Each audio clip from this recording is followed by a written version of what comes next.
হ্যাঁ, আপনার নাম? আমার নাম হাওয়া। হাওয়া। বয়স কত এখন? 38। 38 বছর বয়স। জি। কি করছেন আপনি? পেশায় কি? গৃহিণী? না, এখন আমি গৃহিণী না, বাট আমি এই ছোটখাটো একটা টেইলার, দর্জি। ছোটখাটো একটা দর্জি, গ্রামে একটা দর্জি এখন। আচ্ছা আচ্ছা, ওকে, ঠিক আছে। আপনি বলুন, আমরা শুনবো আপনার সিক্রেটসগুলো কি, ছোটবেলা থেকে বলুন। আমার বয়স মানে 88 থেকে আমার মনে আছে, একটু একটু মনে আছে। তখন আমাদের তো নদী ভাঙা দেশ, গ্রাম, ঠিক আছে, মাদারীপুরটা পদ্মার সাথে আমাদের বাড়ি। তখন আমরা মানে গ্রাম নদী ভাঙার 1 বছর আগেই, 2 বছর 1-1.5 বছর আগে আমরা ঢাকাতে আইসা পড়ি। আমরা 3 ভাই বোন, আমার মা বাবা নিয়ে 5 জন ফ্যামিলি। তো আইসা পড়ি ঢাকা 88 দিকে আসি। তো আসার পরে আমরা শান্তিবাগ একটা এলাকায় উঠি, সেখানে কিছুদিন থাকি। তারপরে শাহজাহানপুর একটা বাসায় থাকি। তো আমার আব্বার এক সময় আমরা হবার পরেই বোধ হয় একজন মানে মিনিস্টারের সাথে ওনার যোগাযোগ ছিল, ঠিক আছে। উনি মিনিস্টার ছিল, ওনার নাম ছিল এম এ কোরবান আলী। তো ওইখানে মানে ওই বাসায় আমরা উঠি, যে ভ্যালি রোড 23 নম্বর বাড়িটা, খালেদা জিয়া যাইসা পরে বাসভবন করছে, ঠিক আছে। ওই বাড়িতে উঠি, ওঠার পরে তখন আমি ছোট খেলাধুলা করি, হাঁটাহাঁটি করি। ওই বাড়িটা 8 বিঘা জমিনের বাড়িটা, ওখানে আমি 3 ভাই বোনে আমরা বড়ই করি, থাকি ঠিক 1-1.5 বছর থাকি। ওখানে আমাদের আর লেখাপড়া হয় না, কারণ ওখানে যে স্টাফ আছে, সরকারি স্টাফ আছে, তাদের ছেলেমেয়েরা শান্তিবাগ না শান্তিনগর ওই এলাকায় একটা স্কুলে পড়ে। আর আমার বাবা তেমন একটা মানে কাজকর্ম করতেন না, একটু অলস টাইপের ছিলেন, খুবই অলস টাইপের ছিলেন। তো কাজকর্ম করতেন না। তখন আমার মা বলল যে এখানে থাকলে তো আমার ছেলে মেয়ের লেখাপড়া হইব না। যাই হোক, তারপরে মা আব্বার সাথে তর্কাতর্কি করে যে তোমার কোনো কাজকর্ম নাই, তুমি সারাক্ষণ আজে বাজে মেয়েদের সাথে হাঁটোই করো, আড্ডা ফাড্ডা মারো। কে বলতো এটা? এটা আমার মা বলতেন আমার বাবাকে। আচ্ছা। যে বন্দিখানে থাকবো না, আমার ছেলে মেয়েকে লেখাপড়া করাইতে হইব। তো এই কথা বলার পরে তখন ওই বাড়িটা ছাইরা মানে আয়সা পড়লো। আচ্ছা। আয়সা পরে মালিবাগে একটা বাসায় উঠলো না, ওই বাসাটা ছিল আপনার সিপাহীবাগ, ঠিক আছে। ওইখানে উঠলো, কারণ গ্রামের ভাড়া বেশি, কাজকর্ম করে না, একটা গ্রাম্য পরিবেশ। বাবা এমনিতে কি করতো? রিক্সা চালাইতো। হ্যাঁ, রিক্সা চালাইতো। আচ্ছা। তো গ্রাম্য পরিবেশ, ওইখানে ভাড়া কম। তো ওখানে সিপাহীবাগ একটা প্রাইমারি স্কুলে তখন আমি ঘরে বসে আদর্শ লিপি পড়ি। আমার 2টা ভাই একই বাড়ি ছোট। তারপর ওইখানে ক্লাস 1-এ ভর্তি করা হয়, কিছুদিন পড়ি। পরে আমাদের বাসাগুলাই ছাড়া হইতো বেশি, কারণ আত্মীয়তার কারণে মানে এত লোক আসতো আমাদের বাসা, বাড়িওয়ালারা কমপ্লেন করতো শুধু। আচ্ছা। তো ওইখান থেকে আবার মানে আবার ঘর ছেড়ে সেই সরকারি বাসায় আবার চলে যায়। ওখানে আবার পরে মা আবার করে 1 বছর, তখন 89 সালে জাতীয় পার্টির প্রেসিডেন্ট, তখন উনি পদত্যাগ করে। তো ওখানে এর আগে পদত্যাগ করার আগে আমার ওই দাদাভাই মারা যায়, ঠিক আছে। দাদাভাই মারা যাওয়ার পরে আমাদের বাড়িটা ছাড়তে হয়, সবারই ছাড়তে হয়। তারপরে আমরা আইসা মালিবাগ উঠি, মালিবাগ চর্দিপাড়া আবুল হোটেলের পিছে উঠি। তো আমার স্কুলে ভর্তি হয় না, মানে ভর্তি করে না, আমি এইভাবে ঘুরি খেলি। তখন আমি একা একা ভাবি যে আমার তো পড়ালেখা শিখতে হবে, কিছু করতে হবে, কারণ আমার বাবা, আমি যদি অন্ধ থেকে যাই, আমার ইচ্ছা হয় পড়ালেখা করার জন্য, যে আমি পড়ালেখা করব। তো মার কোনো চাহিদা থাকে না, আবার কিছু বলে না পড়ালেখার বিষয়ে। তখন চর্দিপাড়া নূর মসজিদ আছে, ওখানে আমি সকালবেলা আমার মা আমার আরবি পড়তে পাঠায়। আচ্ছা। আরবি পড়তে পাঠায়, তো আরবি ওখানে গিয়ে পড়ি, মেয়েদের সাথে পড়তেছি, সবাই ভালো দাদা হুজুর পড়া দেয়। তো পড়তেছি এর ভিতরে আমার যে মানে বড় 13-14 বছর 3টা মেয়ে বসে বলতেছে আজকে আমাদের ছুটি, তাড়াতাড়ি লাগবো, আমাদের স্কুলে যেতে হবে। তখন দাদা হুজুরে বললো যে হুজুর দাদা আজকে আমাদের ছুটি দিবেন, তাড়াতাড়ি আমাদের স্কুলে একটা প্রোগ্রাম আছে, তো আমাদের ওখানে যেতে হইব, কাজ আছে স্কুলে। তখন আমি চলে যাওয়ার পরের দিন আমি বলি কি, আপা তো আপনারা কোন স্কুলে পড়েন, আমার ভর্তি করবেন? পরে বলে যে তুমি ভর্তি হইবা? বললাম যে হ্যাঁ আমি ভর্তি হব। কয় ঠিক আছে, নিয়ে যাব। তো ওই নয়টলা স্কুল ইউসিইপি, ঠিক আছে, ওই স্কুল আমাকে নিয়ে যাওয়ার পরে ম্যাডামের সাথে কথা বলাই দেয়। পরে ম্যাডাম বললো শুধু তুমি ছবি নিয়ে এসো, আর কিছু লাগবে না। আমি বললাম যে আমার কাছে টাকা নেই, আমি টাকা দিব কই থেকে, আমার বাবা গরিব, আমি টাকা দিতে পারবো না। পরে বলে যে টাকা লাগবে না, শুধু হাফ ছবি নিয়ে এসো। তারপরে হাফ ছবি নিয়ে যাওয়ার পরে উনরা আমাকে ব্ল্যাকবোর্ডে সরু সরা ক খ লেখা দেখায়, মানে পরে ওয়ার্ডগুলো পড়তে পড়তে দিলে পরে আমি এগুলো পড়ি, পরে বললো যে তুমি কিসে ভর্তি হবা, 1-এ না 2-তে? তখন আমি বললাম যে না, আমি 1 পড়ছি ম্যাডাম, আমি 1 পড়ছি, আমি 2-তে ভর্তি হব। তখন আমাকে 2-তে ভর্তি করা হয়। আচ্ছা, ওই স্কুলটায় 2বার মানে বছরে 2টা ক্লাস হতো। তারপর আমি জুন মাসে যেমন ভর্তি হই, জুন মাসের শেষে জুলাইয়ের প্রথমে বই দেয় আমাকে হাতে। তো জুলাইতে আমি 2-তে মানে ওইখানে, ঠিক আছে। তো এইভাবে আমি তখন ভর্তি হই, আমার মনে হয় 91 দিকে, আচ্ছা, 91 দিকে ভর্তি হই।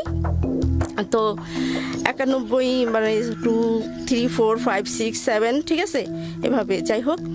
তো ভর্তি হওয়ার পরে আমাদের মানে ভালোই লেখাপড়া চলতে থাকে। আমার 2টা ভাইরা বড়, আমার 2টা ভাইকে আমি স্কুলে ভর্তি করি, বাসায় পড়ার ফাঁকে ফাঁকে আমার আম্মা এর ফাঁকে চাকরি নেয়, সুইটার ফ্যাক্টরিতে ড্রাগনে চাকরি নেয়, ঠিক আছে, আচ্ছা। চাকরি নেয়। তো আমাদের গ্রামের বাড়ি থেকে খুবই গরিব একটা ফ্যামিলি, একটা মেয়ে আসে, ওর 8টা বোন, খুব গরিব ফ্যামিলি। তো ও আসলে আমাদের সাথে থাকে, যাক আমরা 2 বোনের মতো থাকি।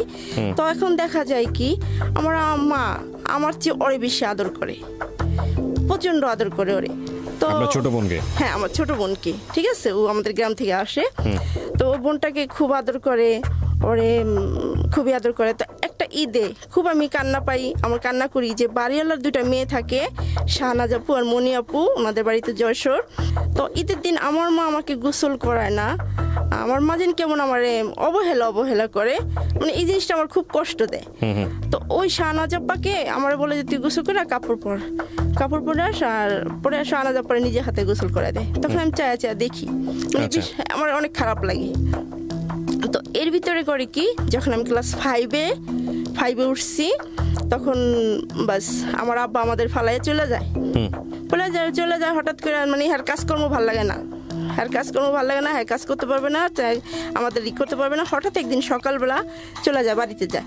ওনার দেশের দিকে টান থাকে, মানে উনি জাল পাতবো, মাছ ধরবো, ঠিক আছে, এটাই থাকে ওনারই। ছেলে মেয়ের লেখাপড়ার প্রতি উনি নাই, সংসারের দায়িত্ব কর্তব্য থেকে ওরকম নাই। তো পরে চলে যাওয়ার পরে এখন তো আমাদের ঘর ভাড়া বেশি। তো কিভাবে আমার আম্মার তো চলতেছে না, হইতেছে না। পরে আমার মা বলে যে এখন আমি কি করব। তখন আমি বললাম যে ঠিক আছে, আর পড়ালেখার দরকার নাই। তখন কিন্তু মানে গার্মেন্টসের শ্রমিকগুলো খুবই ছোট ছিল, ছোট ছেলে মেয়েদের নেওয়া হইতো। তখন আমি গার্মেন্টসে ভর্তি হই, হাজিপাড়া গার্মেন্টসে ভর্তি হই, জিন্স গার্মেন্টসে। তো ওখানে ভর্তি হইলে এটা আপনি বছর কত, তখন বয়স কত? আমার 13 হবে। তো তারপরে ঠিক পুরো 1-1.5 মাস ডিউটি করি, একটা বেতন পাই। তারপরে 1.5 মাস সময় তো আমাদের তো ওটা ছিন্নমূল স্কুল মনে হয়, গরিব স্কুল, তো ছিন্নমূল স্কুল। তো ম্যাডাম আমারে খুঁজতে মেয়েদের সাথে খুঁজতে আমাদের বাসায় গিয়ে ওঠে। নার্গিস আপা, উনি আমার ক্লাস নিতেন, বাংলা ম্যাডাম ছিলেন। তো খুঁজতে বাসায় গিয়ে ওঠেন। তারপর আমার আম্মারে ধরেন যে আমার ছাত্রী কোথায়, আমার এত সুন্দর ভালো ছাত্রী, আপনারা কি করছেন, লেখাপড়া কেন বন্ধ করছেন? তখন আমার মা বলে যে ওর বাবা তো ফালাই থেকে গেছে, এখন তো সংসার চলতে কষ্ট হয়, ঘর ভাড়া নিয়ে অনেক সমস্যা হয়, তো এই জন্য ওর আমি করছি, গার্মেন্টসে দিয়ে দিছি। তখন বললো যে না, সামনে পরীক্ষা, ফাইনাল পরীক্ষা শেষ না পর্যন্ত কোথাও যেতে পারবো না, আপনি আমার ছাত্রী এনে দেন। তখন বললো যে কোথায় দিয়েছেন আমারে বলেন।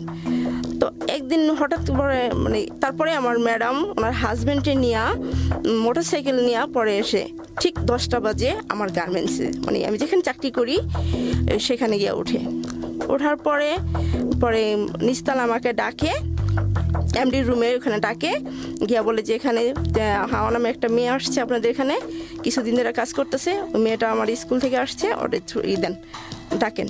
তো আমার 4তলা থেকে, আমি ফিনিশিংয়ে কাজ করি, তো 4তলা থেকে আমার ডাকায়। তখন আমি তো ম্যাডামকে দেখে অবাক হয়ে গেছি যে আমার হয়তো বা মারবো। তখন আমাকে বলে তুমি এখানে কেন? তখন আমি বললাম যে ম্যাডাম আমার কি করব, আমার বাবা তো ঠিক এই করে না, এই জন্য আমার ভর্তি হয়েছে গার্মেন্টসে।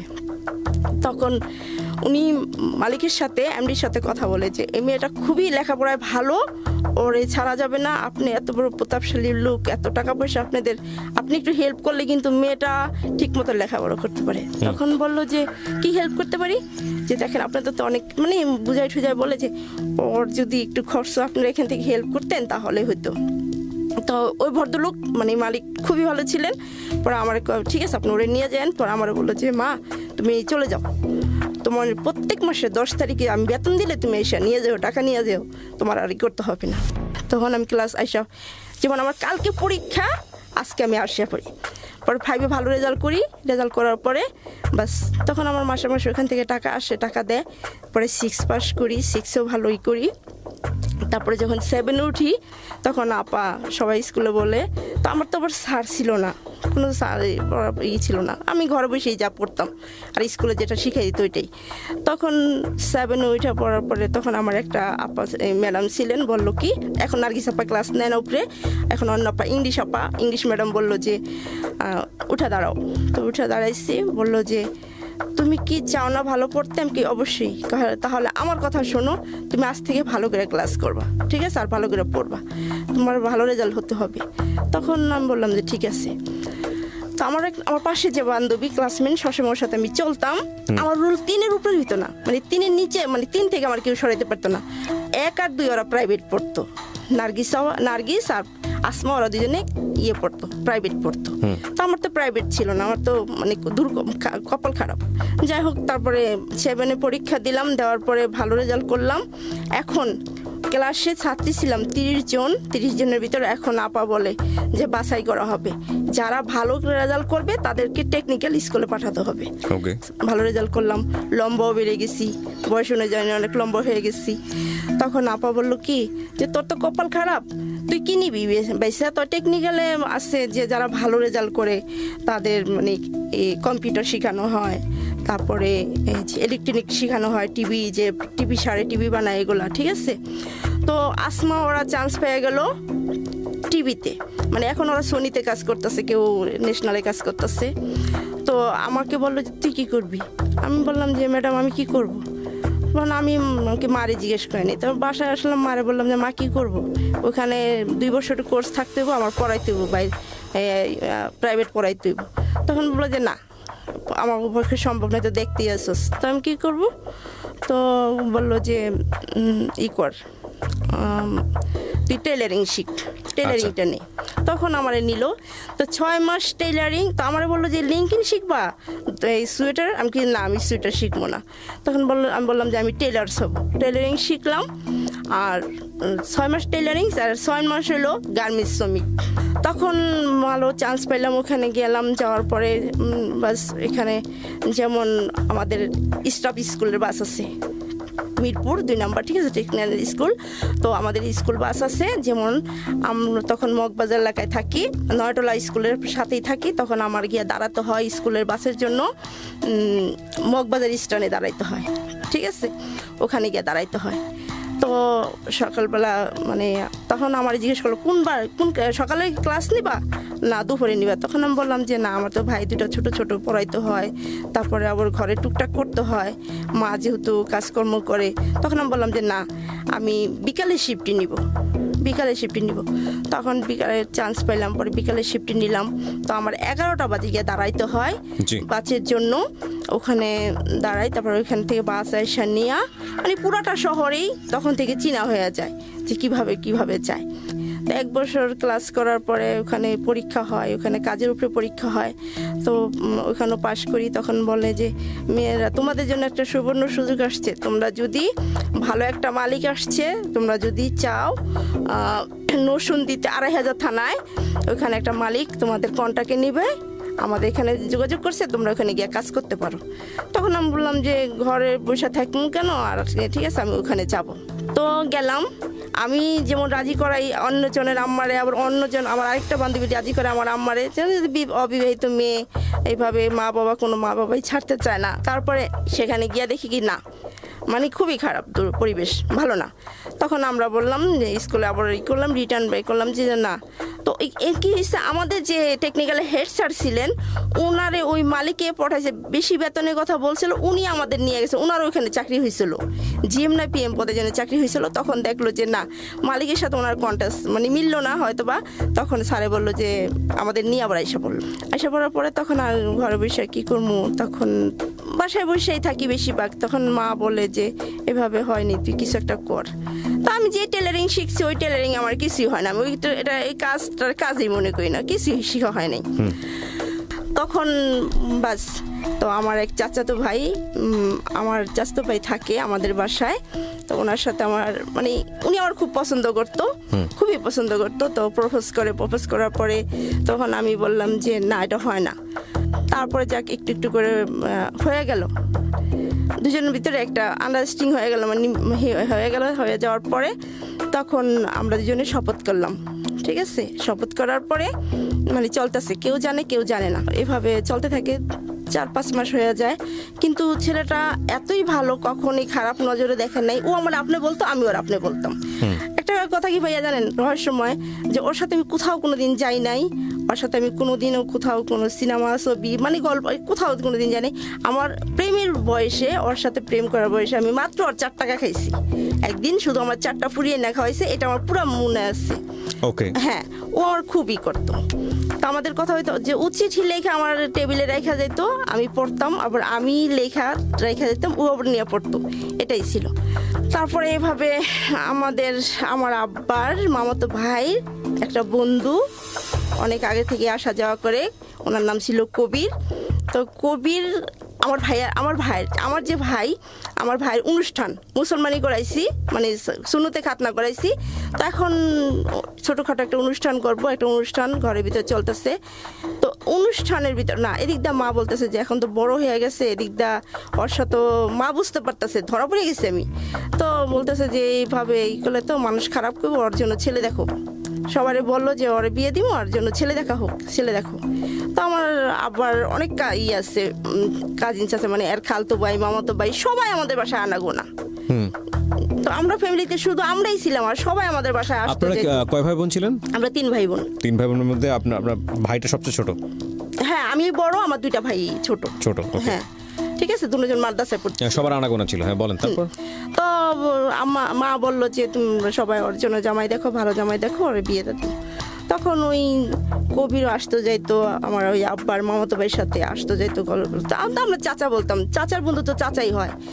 তো চাচি বলতাম।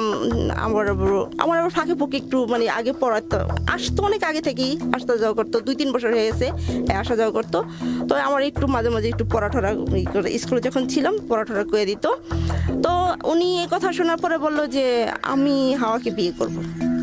আপনারা ভেবে দেখেন, আমার বাড়িঘর দেখে আসেন, আমি হাওয়াকে বিয়ে করব। তখন আমার ভাইয়ের মুসলমানি অনুষ্ঠান শেষ হয়ে গেল।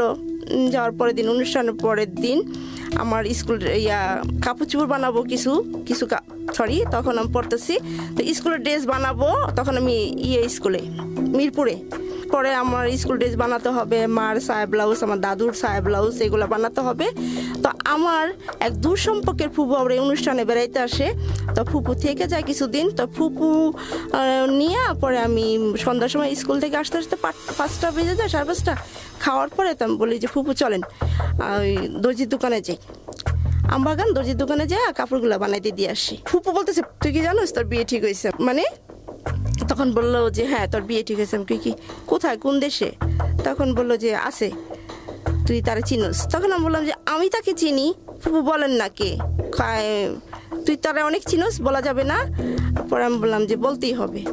তো এর ভিতর ফুপু যখন বললো যে কবিরের সাথে, তখন আমি বললাম যে কবিরের সাথে, মানে আমি জানি কেমন হয়ে গেলাম, মনে হলো যে আমার আকাশটা ভেঙে মাথায় পড়লো। যে আমি বললাম যে এটা কি করে সম্ভব? আমি তো ওনার চাচার চোখে দেখি, চাচার মতনই করি। যাক, তখন আমি শুধু আমার মনে আছে যে কাপড়গুলো দিয়া দর্জিরে দিয়েই এসে পড়ছি। আইসা ঘরের ভিতরে ঢুকতেই দেখি, তখন আমার 3 রুমের বাসা। তখন ঘরের ভিতরে ঢুকতেই দেখি কি সে আমাদের বিছনা, মার বিছনায় শুয়ে পড়ছে। তো আমার বিছনা আমার রুমটা পাকঘরের সাথে ভিতরে, তো শুয়ে পড়ছে। তখন আমি তখন বুঝতেই তো পারতেছেন ভাইয়া যে আমার কেমন লাগতেছে, মানে আনিজি ফিল করতেছি। তখন আমি আমার রুমে চলে গেছি। তো ও জানতো না যে আমি জানে ফেলাইছি। তখন আমার বলতেছে কি ব্যাপার, পড়তে বসবা না? আমাকে কি না পড়বো না? তা আমাকে ঠিক আছে।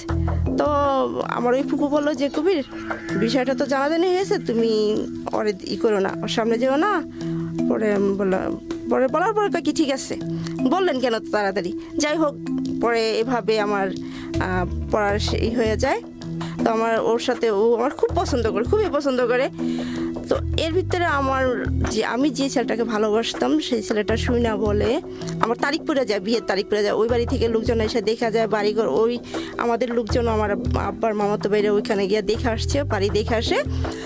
দেখে আসার পরে পছন্দ হয়, তখন আমাদের একটা মানে হয়ে যায়, ডেট পড়ে যায় যে বিয়েটা হয়ে যাবে, ডেট পড়ে যায়। তো এর ভিতরে আমার যেহেতু প্রেমটা ব্রেকআপ হয়ে যাইতেছে, তারপর মন্টু ভাই একদিন বলে যে এমন এখান থেকে চলে যায়। মন্টু ভাই এই ব্যাপারে দেখে শুনে পরে চলে যায়। ও যখন একদিন বাড়িতে যায়, যাওয়ার পরে আমার 6টা চিঠি জমা থাকে, 6টা চিঠি বলে কি ওর কাছে থাকে। তখন ও বলে কি যে আপনি এই 6টা চিঠি রাইখা দেন। তখন আমি বললাম যে কেন রাইখা দিব? আমি তো বাড়িতে যাইতেছি, কারণ আমার ছোট বোনটা তো খুব ফাজিল। এই 6টা চিঠি যদি পায়, 6টা চিঠি যদি আপনার ওর হাতে কারো হাতে চিঠিগুলো পড়ে, তাহলে বাড়িতে তুলপার কাণ্ড ঘটে যাব, আপনি রেখে দেন। তখন আমি বললাম যে আপনি আমার চিঠিটা বহন করতে পারবেন না, লুকায় রাখতে পারবেন না, তাহলে আপনি আমার নিয়েই করবেন কিভাবে? আর আমার এই করবেন যদি আপনার ফ্যামিলির নামে নেয়, তাহলে আপনি আমারই নেবেন কিভাবে? এইভাবে কথাটা বলার পর ও করে কি চিঠিগুলো নিয়ে যায়। তো ঠিক ওর বোনের বাড়িতে যাওয়ার পরে, ভাই তো বড়, তো ওর বোনের পকেটে হাত দেওয়ার পরে চিঠিগুলো পায়। তো চিঠির অবশেষে ইতি আমার নাম লেখা থাকে, ইতি পরে আমার নামটা লেখা থাকে। তখন ওই চিঠিগুলো আমার চাস্তো বোন, ওর যে বোন দেয়, ওর মার কাছে দেয় যে দেখো মা, তখন ও আবার 6-এ পড়ে, দেখো মা ভাইয়া না হাওয়া পার সাথে প্রেম করে। তো এই কথাগুলো জানাজানি হয়ে যায়, খুব জানাজানি হয়ে যায়। তখন ওর বাড়িতে অনেক বকাবাদ্য করে, ওরা নাকি দাও নিয়ে কাটতে উঠে যে এটা কীভাবে সম্ভব, ওদের কি আছে এই বিষয়ে করে খুব। তো আয়সা মন খারাপ করে আর আমার কি এইগুলো বলে যে চিঠিগুলো বললাম রাখতে, রাখলেন না, এখন দেখেন কি আগুন লাগছে। তখন আমি কি ঠিক আছে, আগুন লাগছে যখন তো নিবানো যাবে, এই কথা বললে বাস শেষ। তো এর ভিতরেই কিছুদিন পরেই দেখতেছে যে না, তারপরেও থামতেছে না, চলে যেতেছে। এর ভিতরে আমার ওই চাচা আসে, চাচা আইসা বলে আমার বাবারে, আমার মারে বলে যে তোর এই মেয়ে বিয়ে দিবি, তোর মেয়ে কি আমার ছেলের জন্য রেখে দিছস? হ্যাঁ, তোরা কি মানে এই অনেক কথা হয় আমাদের আব্বা আর চাচার ভিতরে পড়ে যে যত খরচ আছে আমি দিব, তোর মেয়ে বিয়ে দে। তখন আমার আব্বা বলে যে মেয়েটা যখন আমার, তা বিয়েটা আমি দিতে পারবো, খরচ আমি করতে পারবো। এই বলার পরে বাস, তখন মা আমাকে অনেক মারে। তারপরের দিনে দরজা লাগায় অনেক মারার পরে তখন সবাই বইলা দেয় যে ওর জন্য জামাই দেখরে বিয়ে দিব। এর ভিতরে যে বললাম যে কবির, ঠিক আছে, কবির নিজেই বলে যে হ্যাঁ আমি হাওড়ে বিয়ে করব। তখন আমাদের ডেট হয়ে যায়, বিয়ের ডেট পরে কি মাসটা যেন থাকে, 21 তারিখে বিয়ে হবে। তখন ওই আমার মন্টু ভাই এসে বলে যে তোমার সাথে আমার কিছু কথা আছে, ওইখান থেকে চলে যায়, আগা চলে যায়। তখন আমাকে কি হয়েছে, কি কথা কয়, কি কথা আছে? তো আমি বললাম যে ঠিক আছে বলেন। বলে যে আমি তো তোমার কোনোদিন ছেলেরা প্রেমে পড়ে অনেক কিছুই চায়, অনেক কিছু একটা মেয়ের কাছে চায়, আমি তো কোনোদিন কিছু চাইনি তোমার কাছে, তো আমি তোমার কাছে একটা জিনিসই চাইবো। আপনি যে এই মন্টুকে লাভ করতেন, এটা কি আপনার ফ্যামিলি জানতো? হ্যাঁ, ফ্যামিলি জানতো। ফ্যামিলির পক্ষ থেকে সায় ছিল? না না, ফ্যামিলি মানতো? এটা মানতো না? না, মানতো না। আচ্ছা ঠিক আছে, ওর ফ্যামিলি মানতো না, আমার ফ্যামিলি মানতো না। আচ্ছা, তো আমার ফ্যামিলি যেটুকু মানতো কিন্তু ওর ফ্যামিলি মানতো না। আচ্ছা, তো মন্টু চাচ্ছে আপনার কাছ থেকে? হ্যাঁ, মন্টু চাচ্ছে। তখন আমাকে বললো যে শুনছি প্রেমিক প্রেমিকা বা বাংলা সিনেমাতে দেখি অনেক কিছু আদায় করে, মানে অনেক অধিকার খাটায়, আমি একটা অধিকার খাটাবো, আপনি আমাকে দিবেন? তখন বললাম যে দেবার মতন হইলে বলেন, দিব। তখন বললো যে আপনি আর যার মনে তারে বিয়ে করেন, তাতে সমস্যা নেই, কিন্তু আপনি কবিরকে বিয়ে করবেন না। তখন আমি বললাম কেন, কি হয়েছে? তখন বললো যে আপনি তো জানেন না, মধুবাগ মাঠে বসে কবিরের সাথে আমার হাতাহাতি হয়ে গেছে। আমি কি কোন বিষয়? ও আমার টিটকারি দিয়া কথা বলে যে প্রেম করলে এখন আমি বিয়ে করব।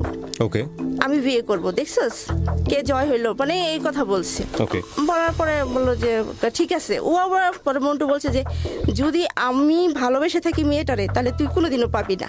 মানে ওই ছেলেটাও আপনাকে, ওই ছেলেটার নাম কি ছিল? কবির। হ্যাঁ, তো আমি যদি ভালোবেসে থাকি, আমি সত্যিকারই ভালোবেসে থাকি, তাহলে তুই কোনোদিনই ওরে পাবি না, আমি যখন পাবো না তোরে পাইতে দিব না। তখন বলার পরে আমি বললাম কি হয়েছে, এই নিয়ে গ্যাঞ্জাম হয়েছে?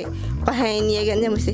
আপনার কাছে আমি জীবনে কিচ্ছু কোনোদিন চাই নেই, আমরা ভাই বোনের মতো রয়েছি, মাঝে আপনার সাথে আমার খুব ভালো লাগছে, আপনার আমি ভালোবাসছি, বাট পাপ করি নেই, এখানে এক বিন্দু পাপ নাই, কোনোদিন আপনার আমি হাত ছুঁয়েও দেখি নেই। যে হাতটা কি নরম না শক্ত। আমি কি ঠিক আছে বলেন, শুধু আপনি কবিরকে বিয়ে করবেন না, আর যা ইচ্ছা তাই করেন। এটা আপনাকে কে বললো? এটা বলে মন্টু। আপনি করে কেন বলতেছেন? আপনার সঙ্গে তো সম্পর্ক হয়ে গেছে। সম্পর্ক হয়ে গেছে না, আমরা সবসময় দুজন আপনাকে এটা বলতাম। সম্পর্ক হওয়ার পরেও? হ্যাঁ, কথা বল ওকে, পরেও। তখন তারপরে আমাকে ঠিক আছে, তখন বলো যে এই কথাটা অন্তত রাখেন আপনি আমার, দয়া করে। তখন আমি বললাম যে ঠিকই তো, ছেলেটা আমি পাইলাম না, আমার ও পাইল না, একটা কষ্ট সারাটা জীবন এটা নিয়ে বহন করবো।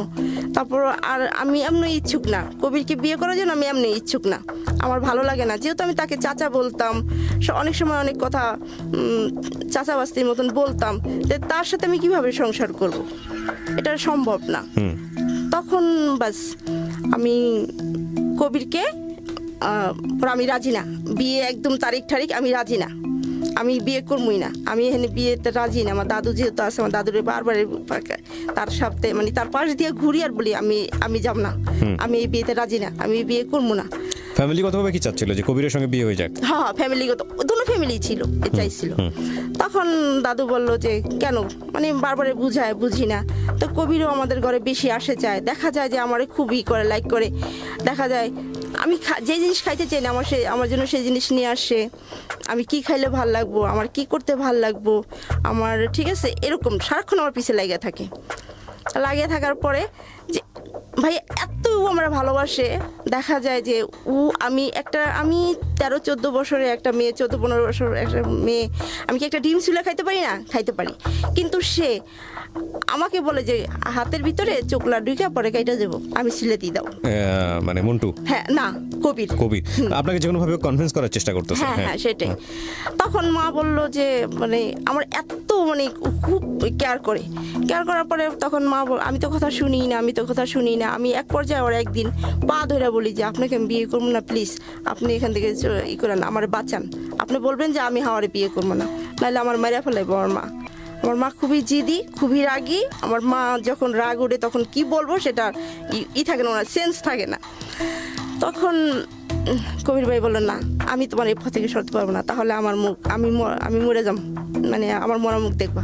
তখন আমি বললাম যে আপনি সরবেন না, তাহলে আমারই সরতে হবে, আমি সরে যেতেছি। স্বাগত আরও একবার, শুনছেন জীবন গল্প। হাওয়া রয়েছেন আজকে এখানে, হাওয়ার জীবনের সিক্রেটস।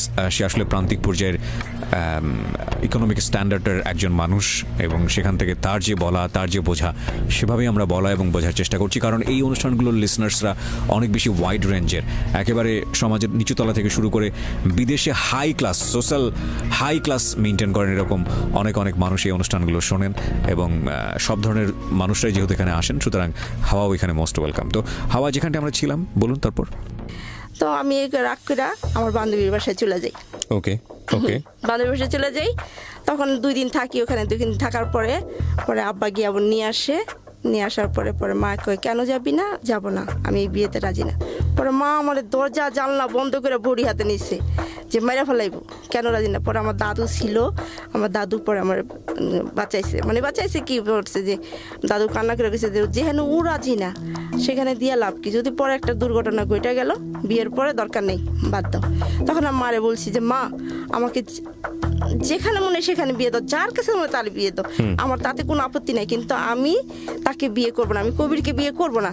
তো মা বারবার একটা প্রশ্ন করে, করবি না কেন, সমস্যা আমার বলবি তো। আমি ওই কথা আর ভাঙি না, যে মন্টু ভাইয়ের সাথে ওয়াদা করছি যে আমি কবিরকে বিয়ে করবো না। তখন পরে যাক, এটা ভেঙে গেল, আর হইল না বিয়েটা, বাস। তারপর আমরা বাসা চেঞ্জ করি, নয়তলা থেকে আবারও ডাক্তারগুলিতে আসি, মালিবাগ ডাক্তারগুলি, ওইখানে ওই বাসায় আসার পরে তখন আমার সোয়েটার ফ্যাক্টরিতে চাকরি করে না, আব্বা থাকে, আব্বা কাজকর্ম করে, আর মা ছোটোখাটো কাজ করে, ঠিক আছে, ছোটোখাটো একটা কাজ করে, মানে পাশেই একটা ফ্ল্যাটে কিছু স্টুডেন্ট, ভার্সিটি স্টুডেন্টরা থাকে, তখন ওইখানে রান্না করে। তো মালিবাগ আসলাম, ওখানে এসে করলাম, বাসা নিল, ওখানে বসেই বাস।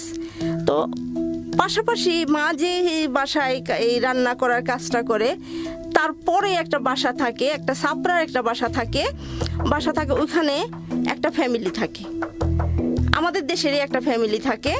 সেই ফ্যামিলিতে যার সাথে আমার বিয়ে হয়, এই যে শুরু।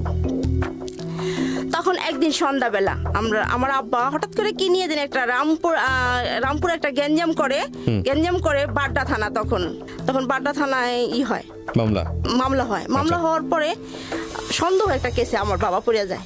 সন্দেহ কেসে পড়ে যাওয়ার পরে এখানে আব্বারে নিয়ে যায়, মানে থাকার পরে জেলখানায় ছিল 8 দিন। আসার পরে তারপরে আব্বা বড় যে লোকটা ওনারে সন্দেহ করে মামলা দেয়, আব্বা তারে মারে এই রামপুরা ফালাই মারে। পরে এটা নিয়ে পুলিশ কেস খুব গরম চলতেছে খুবই। তো আমরা যে নয়ডলা বাসা ভাড়া ছিলাম শাহনাজাপুরের বাসায়, ওনরা মানে সরকারি চাকরি পুলিশ ছিলেন। তো ওই পরিচয়ে যখন মা ওই বাসায় গিয়া বলছে যে আপনার ভাই তো কেসে পড়ে গেছে, পরে ওই আঙ্কেলটা ওই শাহনাজাপুর বাবা আব্বারে সারাই ঠারাই আনে। তো এর ভিতরে আমরা মালিবাগে আসি, 2 মাস 3 মাস হয়ে গেছে আসছি, নতুন এলাকা, কাউকে চিনি না জানি না, ডাক্তারগুলি, ঠিক আছে। তো একদিন সন্ধ্যাবেলা আমার 2 ভাই পড়তে বসছে ঘরে, আমি মানে সন্ধ্যাবেলা ওই বাড়িতে কারেন্ট ছিল না, ইলেকট্রিসিটি ছিল না। তো আমি আর ওই যে মন্টু ভাই আবার আসে, ঠিক আছে, মাঝে মাঝে আসে আমাদের বাসা, আসে যেহেতু চাচতো ভাই আসে। তো একদিন সন্ধ্যাবেলা আমি আসে দরজায় সামনে দাঁড়ায় কথা বলতেছি, চারিদিকে প্রায় অন্ধকার হয়ে গেছে, আর আমার 2 ভাই রুমের ভিতরে পড়তেছে।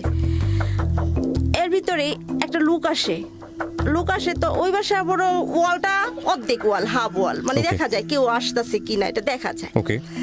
তো সন্ধ্যাবেলা একটা ছেলে কালো করে একটা গোলাপি কালারের শার্ট গায়ে দেখলাম বাড়ির ভিতরে আসছে, বাড়ির ভিতরে ঢোকার পরে বললো কি যে এখানে কি ফরিদপুরের লোক থাকে?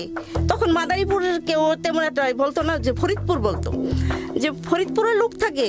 তখন আমি বললাম যে আল্লাহ, থানা থেকে মনে হয় আসছে, লোক ঠোক আসছে। আমি কি না, এখানে কোনো ফরিদপুর লোক থাকে না। তো ওই ছেলেটা বললে, মানে এই লোকটা আইসা বলতেছে, ঘরে দুয়ারে আইসা পড়ছে যে থাকে তো, আমি কি না থাকে না, এইভাবে আমি বললাম যে না, এখানে থাকে না, ফরিদপুরে কোনো লোকই থাকে না। আমি ধাক্কা দিয়ে মানে এর খারাপ ব্যবহার করে বাড়ি থেকে বাইর করে দিই। তো বাইর করা দৌড়ি। আর এর ভিতরে মন্টু ভাই কয় কি আপনি এরকম করতেছেন কেন? লোকটা আসছে কিসের জন্য আমি শুনি। আমি কি না, এরা থানা থেকে আসছে। আমি এত ভয় পাই আরে দেখা, আমি কি না, থানা থেকে আসছে, আপনি করেন না, বাইর করে দেন। তারপরে এইভাবে এর সাথে খারাপ ব্যবহার করার পরে বের হয়ে যায়। তো এর ভিতরে আমার এক চাচা, আব্বার খালতো ভাই, উনি ড্রাইভিং করে। তো আমার চাচা একটা বিয়ের প্রস্তাব আনে আমার জন্য, বরিশালের ছেলে। তখন আম্মা মারে আইসা বলে যে হাওড়ে দেখতে আসবো, রেডি করে রাখো, কবে আসবো? বললো যে কবে আসবো, সামনে এই সপ্তাহের ভিতরে আসবো। কি বলছে এটা আপনাকে? আমার আম্মারে বলছে আমার চাচা। আচ্ছা, আমার চাচা বলছে আপনার ব্যাগ রেডি করে রাখতে বলছে?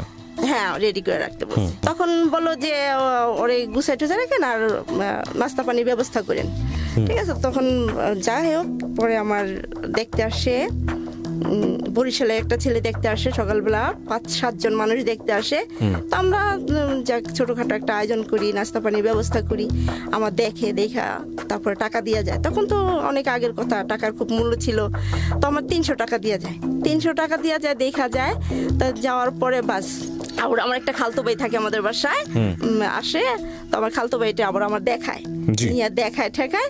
তো আমার খালতো ভাই মানে ওই লোকগুলো আমার 300 টাকা দিয়ে যাওয়ার পরে বসে আমার 2 মানে আমার ভাই আর আমি আমার খালতো ভাইটার সাথে দুষ্টামি করতেছি, বলতেছে আমার টাকার ভাগ আছে। তখন আমি বললাম যে কত টাকা? 150 টাকা। আমি কি মুখটা তো মানে এইভাবে দুষ্টামি করতেছি, মুখটা তো আপনার দেখে দেখছে আমার, তাহলে 100 টাকা। এইভাবে যাক টাকা মানে ভাগ বাটার করতেছি। তখন এর ভিতরেই টিপ বৃষ্টি পরে দুপুর হয়ে গেছে। এরা দেখতে যাইতে 12টা বেজে গেছে, 12:30 বেজে গেছে। তখন আমরা খাওয়া দাওয়া করি, রান্না বাড়া করার পরে টিপ বৃষ্টি পড়ে। তো আমি করছি কি, শুয়ে রইছি। এর ভিতরে দেখি যে আমার মা আগে ঢুকলো ঘরের ভিতরে, তারপরে পিছে লোক ওই যে ছেলেটার আমি সন্ধ্যার সময় বাড়ি থেকে বের করে দিছি, যে এই বাসায় কেউ থাকে না, ফরিদপুর লোক থাকে না। সেই ছেলেটা, তার সাথে একটা মুরব্বী মহিলা, বয়স্ক মহিলা, তারপরে পাশে আমার মতো নিয়ে একটা মেয়ে, মানে একটা যুবক মেয়ে, তার কোলে একটা ছোট বাচ্চা। তখন দেখলাম যে এরা ঘরের ভিতরে ঢুকতেছে। ওকে, ঘরের ভিতরে ঢুকতেছে, তখন আমার যে দেখাইছিল সাজাই গুজাই আমি আপনি জানতেন না যে আপনার বিয়ে হতে যাচ্ছে বা বিয়ে হবে, এরকম কোনো কিছু জানতেন না? না না, ওই যে সকালবেলা দেখে গেছে আমারে, তারপর দেখি যে- তখন তো আপনার মন্টুর সঙ্গে সম্পর্ক আছে? হ্যাঁ সম্পর্ক আছে আমাদের, ঠিক আছে, Okay, okay. সম্পর্ক আছে। কবির তো চেষ্টা করে কি, কবির অফ হয়ে গেছে? হ্যাঁ কবির অফ হয়ে গেছে, ঠিক আছে। তখন সকালবেলা যে বরিশালের লোকগুলা দেখা গেল, তো বিকালবেলা টিপটি বৃষ্টি পড়তেছে, কাপড়গুলা বাইরে, তো আমি শুয়ে রইছি, আসলে যেটা বলে কল্পনা, ঠিক আছে, যে ভাবতেছি বিয়েটা হয়ে যাবে, এরকম এরকম একাকে ভাবি করতেছি। এর ভিতরে দেখি আমার মা ঢুকতেছে, মার পিছে আরো 3-4 জন লোক। তখন মা বললো যে উঠো, উঠা বাইরে কোন কাপড়গুলো আনো। তো আমি লাফ দিয়া এরা এসব বসলো, চেয়ারে বসলো, বসার পরে বাস আমি এর সামনেই, এই ছেলেটার সামনে আমি এমনভাবে লাফ দিছি যে বলার বাইরে, এক লাফে বাইরে এসা তো আমি কাপড় নামাইতেছি আর জানলাটা দেখতেছি, বাইরে থেকে দেখতেছি যে এরা কি করতেছে, এদের চাওয়া পাওয়াটার ভাবভঙ্গিটা কি। এখন দেখি এই ছেলেটা শুধু আমার দিকেই তাকায় রয়েছে, আর যে ওর যে চাস্তো বোন আসছে সাথে, ওর চাস্তো বোনটাও আমার দিকে তাকায় তাকায় হাসতেছে, আর 2 ভাই বোনে জানি কি বলতেছে। তখন আমি আমার ওই রুমে চলে গেলাম, ওই রুমটার ভিতরে চলে কাপড় চোপড় নিয়ে চলে গেলাম। তারপরে তো আমি কি করছি ভাইয়া, আমি শাড়ি খুলে মানে পেটিকুট খুলি নাই, ওর উপরে জামা পরছি, জি, ঠিক আছে। তখন আমি, মা বললো যে কাপড় চেঞ্জ করো, পরো। তারপরে মা কইলো যে কাপড় চোপড় পরো ঠিক মতন। আর সে পরলাম, পরার পরে এদিকে আসো, এগোর আসো, এগোরে গেছি। যাওয়ার পরে নাস্তা পানি এদের দিচ্ছে, এদের সাথে সামনে গিয়ে বসলাম, এরা কথাবার্তি বললো। তারপরে সন্ধ্যা হইলো, এরা চলে গেল। চলে যাওয়ার পরে কিছুদিন পরে হঠাৎ করে এই যে ছেলেটা আমার দেখে আসলো, ওর নাম হইলো শাহজাহান, ঠিক আছে। তা এ কি করলো, এর মেজু বাইরে পাঠাইলো যে আমি এক মেয়ে দেখে আসছি, মেয়ে আমার পছন্দ হয়ে যায়, আপনারা যান দেখে আসেন। তো আমার গিয়ে আমার মেজু ভাই শুধু দেখলো, দেখার পরে বললো যে হ্যাঁ এই মেয়ে চলে। তারপরে 15 দিনের ভিতরে আমার বিয়ে ঠিক হয়ে যায়। ওকে, তো আপনার কথা জিজ্ঞেস, আপনার কাছ থেকে অনুমতি নেয়নি? হ্যাঁ নিশ্চয়ই। আপনি রাজি হলেন? হ্যাঁ রাজি হয়েছি। মন্টুকে প্রেম করার অবস্থায় আপনি রাজি হয়েছেন? না আমি তো, ওটা তো হয়ে গেছে, তখন তো তার বাপ মা নিব না। আমি তো ওর মন্টু তো বলেই দিছে যে তুমি যার কাউরে বিয়ে করো, অন্য কাউরে বিয়ে করো, তুমি কবিরকে বিয়ে করো না। আচ্ছা, তার মানে মন্টুর জায়গা থেকে আপনাকে বিয়ে করার কোনো ইচ্ছা ছিল না? না না, সেটাই, কোনো ইচ্ছা ছিল না। আপনার ইচ্ছা ছিল? আমার ইচ্ছা ছিল, এখন তো ফ্যামিলির কারণে হচ্ছে না, 2টা ফ্যামিলি মেনে নিয়েছেন আপনি? মেনে নিয়েছি, Okay, মেনে তারপর? নিয়েছি, দুজনই মেনে নিয়েছি। তখন তারপরে কিন্তু আমাদের যে মানে বন্ধুত্বের মতো সম্পর্কটা রয়ে গেছে। আর তার সাথে আমার এমন কিছু হয় নাই, যে আমরা বন্ধুত্বের মতো নিয়েছিলাম। তখন 15 দিনের ভিতরে আমার বিয়ে ঠিক হয়ে যায়। তো আব্বা বাড়িতে মানে ছেলের বাড়িঘর দেখতে যায়, যেহেতু আমরা একই এলাকায়, পার্শ্ববর্তী এলাকা। তখন আব্বা বাড়িঘর দেখতে যায়। তো আমার মা বলে দেখি যে তুমি তো হুটহাট করে সব কাজ করে বসো, তো একটা কাজ করো। ওই আমার মামার কথা বলে যে ওর চাচারে, ওর মামারে, হাওয়ার চাচারে, হাওয়ার মামারে নিয়ে 3 জনে যাইবা বাড়িঘর দেখতে, ছেলের বাড়িঘর দেখতে, একলা একলা যাইবা না। তখন আব্বা কি করছে, একা একাই গেছে সেই বাড়িতে। যাওয়ার পর আমার শাশুড়ি খুব ভালো আপ্যায়ন করছে। আমার আব্বার বাড়িঘর দেখে পছন্দ হয়েছে, আমার শাশুড়ির ব্যবহার আচার খুবই ভালো দেখে পছন্দ হয়েছে। আব্বার কারো মুখের দিক তাকায় নেই, কারো কথা মানে কারোর জন্য ডিসিশন নিতে একটু করে নেই, ভুল করে নেই। আব্বা একবারে তারিখ ফালাই থেকে আসছে। আপনার বয়স কত তখন? 16 বছর বয়স। পেশায় আপনি কি করছেন? কিছুই করছেন না? না, কিছুই বসে আছেন একদম? হ্যাঁ হ্যাঁ। ওকে, তখন বাস তারিখ দিয়া পরে আমাদের গ্রামের যাই, আমাদের বাড়ি ওখানে যাইয়া দাওয়াত করছে, আমার ছোট চাচারা দাওয়াত করছে, আমার মামা বাড়িতে দাওয়াত করছে, আত্মীয় স্বজন টুকটাক দাওয়াত করে আসছে যে এই তারিখে হাওয়ার কাবিন হইব, তারা উঠাই নিব 3 মাস পরে।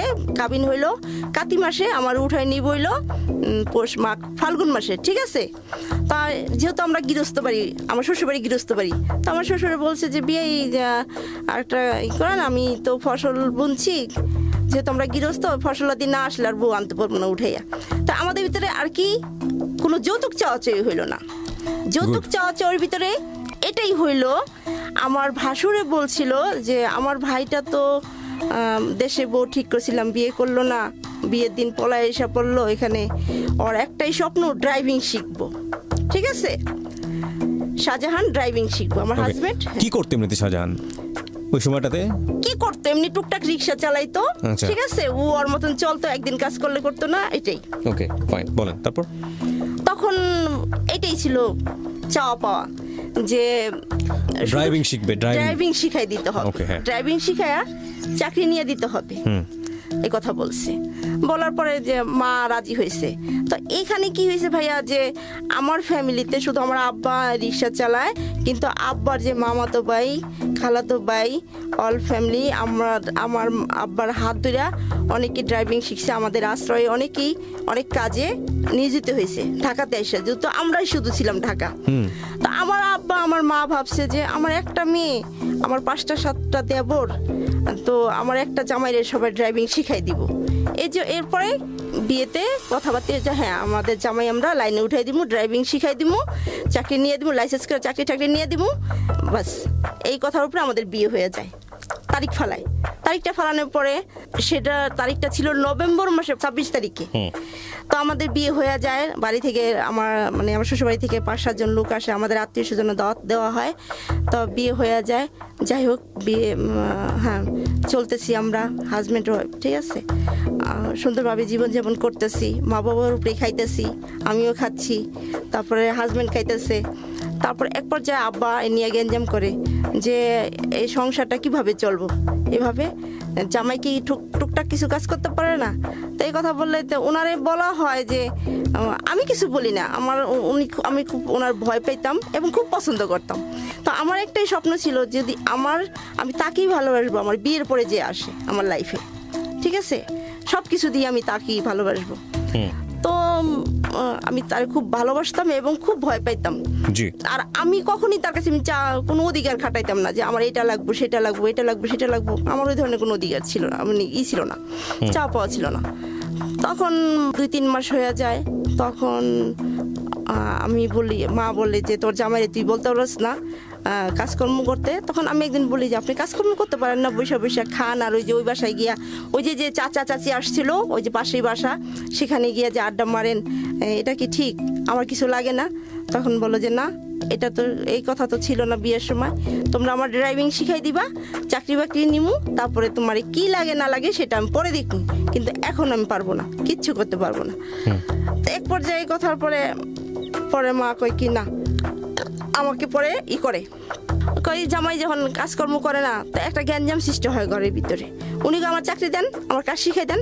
তো মা কি করছে যে আমার এক চাচারে বলে যে ড্রাইভিং শিখে গাড়ি দিও, ওরে আরেকজনের বলে গাড়ি দিও। তখন আমার এক চাচা আব্বার মামাতো ভাই, নাম হইলো মোহাম্মদ। তখন মোহাম্মদ কাকার কাছে গাড়ি চালানো শিখতে দেয়। মোহাম্মদ কাকা বলে যে জামাই এভাবে তো হয় না, তুমি তোমার শাশুড়ির বলবা যে একজন ধইরা দিতে, আচ্ছা, একজনকে ধইরা দিতে বলবা, একজনের মাধ্যমে ড্রাইভিং শিখবা। তো এইভাবে বাস ওনার মন খারাপ হয়ে যায়। মা আব্বাও খুব ঘরের ভিতরে ওনারে দেখতে পারে না। তারপরে এক পর্যায়ে জামাই শাশুড়ির ভিতরে যুদ্ধ লাগে। এখানে আমার কোনোই নেই, জামাই শাশুড়ির ভিতরে যুদ্ধ লাগার পরে তখন আমি 3 মাস হয়ে গেছে। তখন আমি সকালবেলায় দেখতেছি যে আমার জামাইরে খুব করা হইতেছে। কি করা হচ্ছে? মানে বকাবাদ্য করা হয়েছে। উনি বলতেছে যে আমি করবো না, আমি এই কথা মেনে নিব না, আমার এটা সম্ভব না, আপনি আমার চাকরি দেওয়ার কথা, চাকরি দিয়ে দিবেন, তারপরে আমি যা করার করবো। তখন আমার মার আগের মাথায়, আমার মার খুব জিদ। তখন আমার মা বললো যে তোর রাস্তা থেকে টুকে আনছি, তোর রাস্তায় নামাই দিলাম। তো উনি আবার মনে হয় রেডি হইতেছিল, কাপড় চোপড় পরে রেডি হইতে বাইরে যেতেছিল। তখন ওনার কাঁধে শার্টটা নিয়ে বাইরে যেতেছিল, কাঁধের উপরে শার্ট। তখন আমার মা এই কাপড়গুলো আমাদের বাড়ি থেকে দেওয়া হয়েছিল। কাপড়গুলো রেখে দেওয়া হয়? হ্যাঁ, কাপড়গুলো রেখে দেওয়া হয়, বাইরে করে দেওয়া হয়। আপনি তখন কিছুই বলেন না? আমি কিচ্ছু বলি না। কেন বলেননি? না, আমি কিচ্ছু বলি না, আমি শুধু দেখতেছি যে করতেছে কি। আর তারপর আমি আমার মায়ের খুব ভয় পাই, আজও ভয় পাই, এখনো ভয় পাই। ঠিক আছে, আমি কিচ্ছু বলি না, আমি শুধু কান্দি, মানে আমার একটাই কাজ করা, আমার কান্দা। ঠিক আছে। তো আমার জামাই বের হয়ে যায়, যাওয়ার পরে 2 দিন হয়ে যায়, বিগত 2-3 দিন হয়ে যায়, আমার আশেপাশে এসে দেখে। তো আমি বলি যে আমার নিয়ে চলেন। তোমার নিয়ে আমি কোথায় যাব? তোমার বাবা মা আমার কথা রাখে নাই, তোমার কথা রাখে নাই, বাস বিয়ের সময় যা কথা ছিল রাখে নাই, তুমি তোমার মতন থাকো, আমি আমার মতন থাকি। এই প্রক্রিয়া ঠিক 10-12 দিন হয়ে গেছে, উনি আমার সাথে দেখা করে না, আমি ওনার দেখি না, পাই না। তো এর ভিতরে আমি করছি কি, আমার মাথায় একটা বুদ্ধি আসলো যে যা ইচ্ছে তাই করুক, আমি আমার শ্বশুর বাড়িতে চলে যাব, যা ইচ্ছে তাই করুক। আমি ঘর থেকে 500 টাকা চুরি করে সকালবেলা হরতাল, সারা বাংলাদেশে হরতাল ছিল, হরতাল চলতেছিল। সকালবেলায় আমি 500 টাকা চুরি করে কাপড় চোপড় গুছাইয়া আমি হাঁটতে সেই জায়গা বুড়িগঙ্গার ব্রিজ পার হই। সেখানে এক হোটেলে গিয়া নাস্তা খাইয়া 10টা-11টা বেজে যায়, তারপর আমি বাড়িতে চলে যাই। তখন আমার এত খারাপ লাগতেছিল, আমি নৌকায় উঠা খুব কাঁদতেছিলাম যে আমার যে এটা কি হইলো, কি এমন হইলো, এটা কেমন ধরনের কাজকর্ম হইলো। তখন এইভাবে আমি পরে বাড়িতে যাই আমার বরফুপুর বাড়িতে বেড়াইতে উঠি, বেড়াইটারে ওদিকে বেড়াই এদিকে বেড়াই, আমি কি না এবার আমি আমার শ্বশুর বাড়িতে যাব। তো একদিন সকালবেলা আমার মাথায় ভূত চাপে যে আমি আমার শ্বশুর বাড়িতে যাবো। ওকে, হ্যাঁ, তো সকালে যখন 8টা-9টা বাজে, শীতের দিন, তো আমার শ্বশুর বাড়ি আমি তো চিনি না, তো জানি যে আমার শ্বশুরের নাম জানি, গ্রামটার নাম জানি। লোকজনের কাছে জিজ্ঞেস করে পরে ওই বাড়ির পিছনে গিয়া ঘাটায় গিয়ে একটা ঘরের পিছে, আমার ভাসুরের ঘরের পিছে গিয়ে আমি দাঁড়াই থাকি আর বারবার উকি মেরে দেখি যে আমাকে কেউ দেখে কিনা। তখন আমার দেবর যে আমার বিয়েতে আসছিল পিচ্ছি, আমার দেবরটা আমার দেখে ফেলায়। তখন দেখে ফেলায় আমার নন্দেরে বলে কি যে আপু ভাবি আসছে। কয় কি কোন ভাবি? কয় সেজু ভাবি, ওই যে সাজা ভাবি ঘরের পিছে দাঁড়াই রয়েছে। কি করছি? হ্যাঁ। পরে আমার নন্দে আমার দেওয়ারে দেওয়া দেয় ঠিকই আমি দাঁড়াই রয়েছি। তখন বলে আপনি এখানে কেন? আমি কি বেড়াইতে আসছি।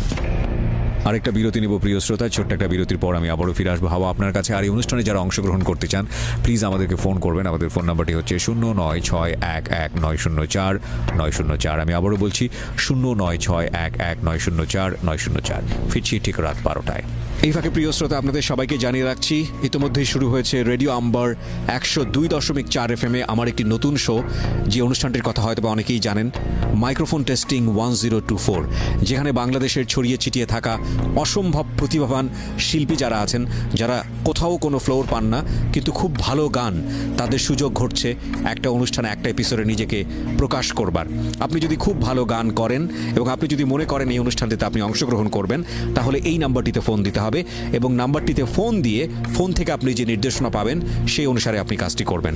ফোন নাম্বারটি হচ্ছে 09611001024। আমি বাংলায় বলছি এবং ধীরে ধীরে বলছি 09611001024। এই নাম্বারটিতে ফোন দিয়ে আপনি নির্দেশনা অনুসারে আপনি কাজটি করবেন। আর এমনও হতে পারে এই অনুষ্ঠানের মধ্য দিয়ে সারা বাংলাদেশ আপনাকে অন্যভাবে চিনবে। সো অপেক্ষা করছি আপনার কলের। Secrets. Something beyond entertainment.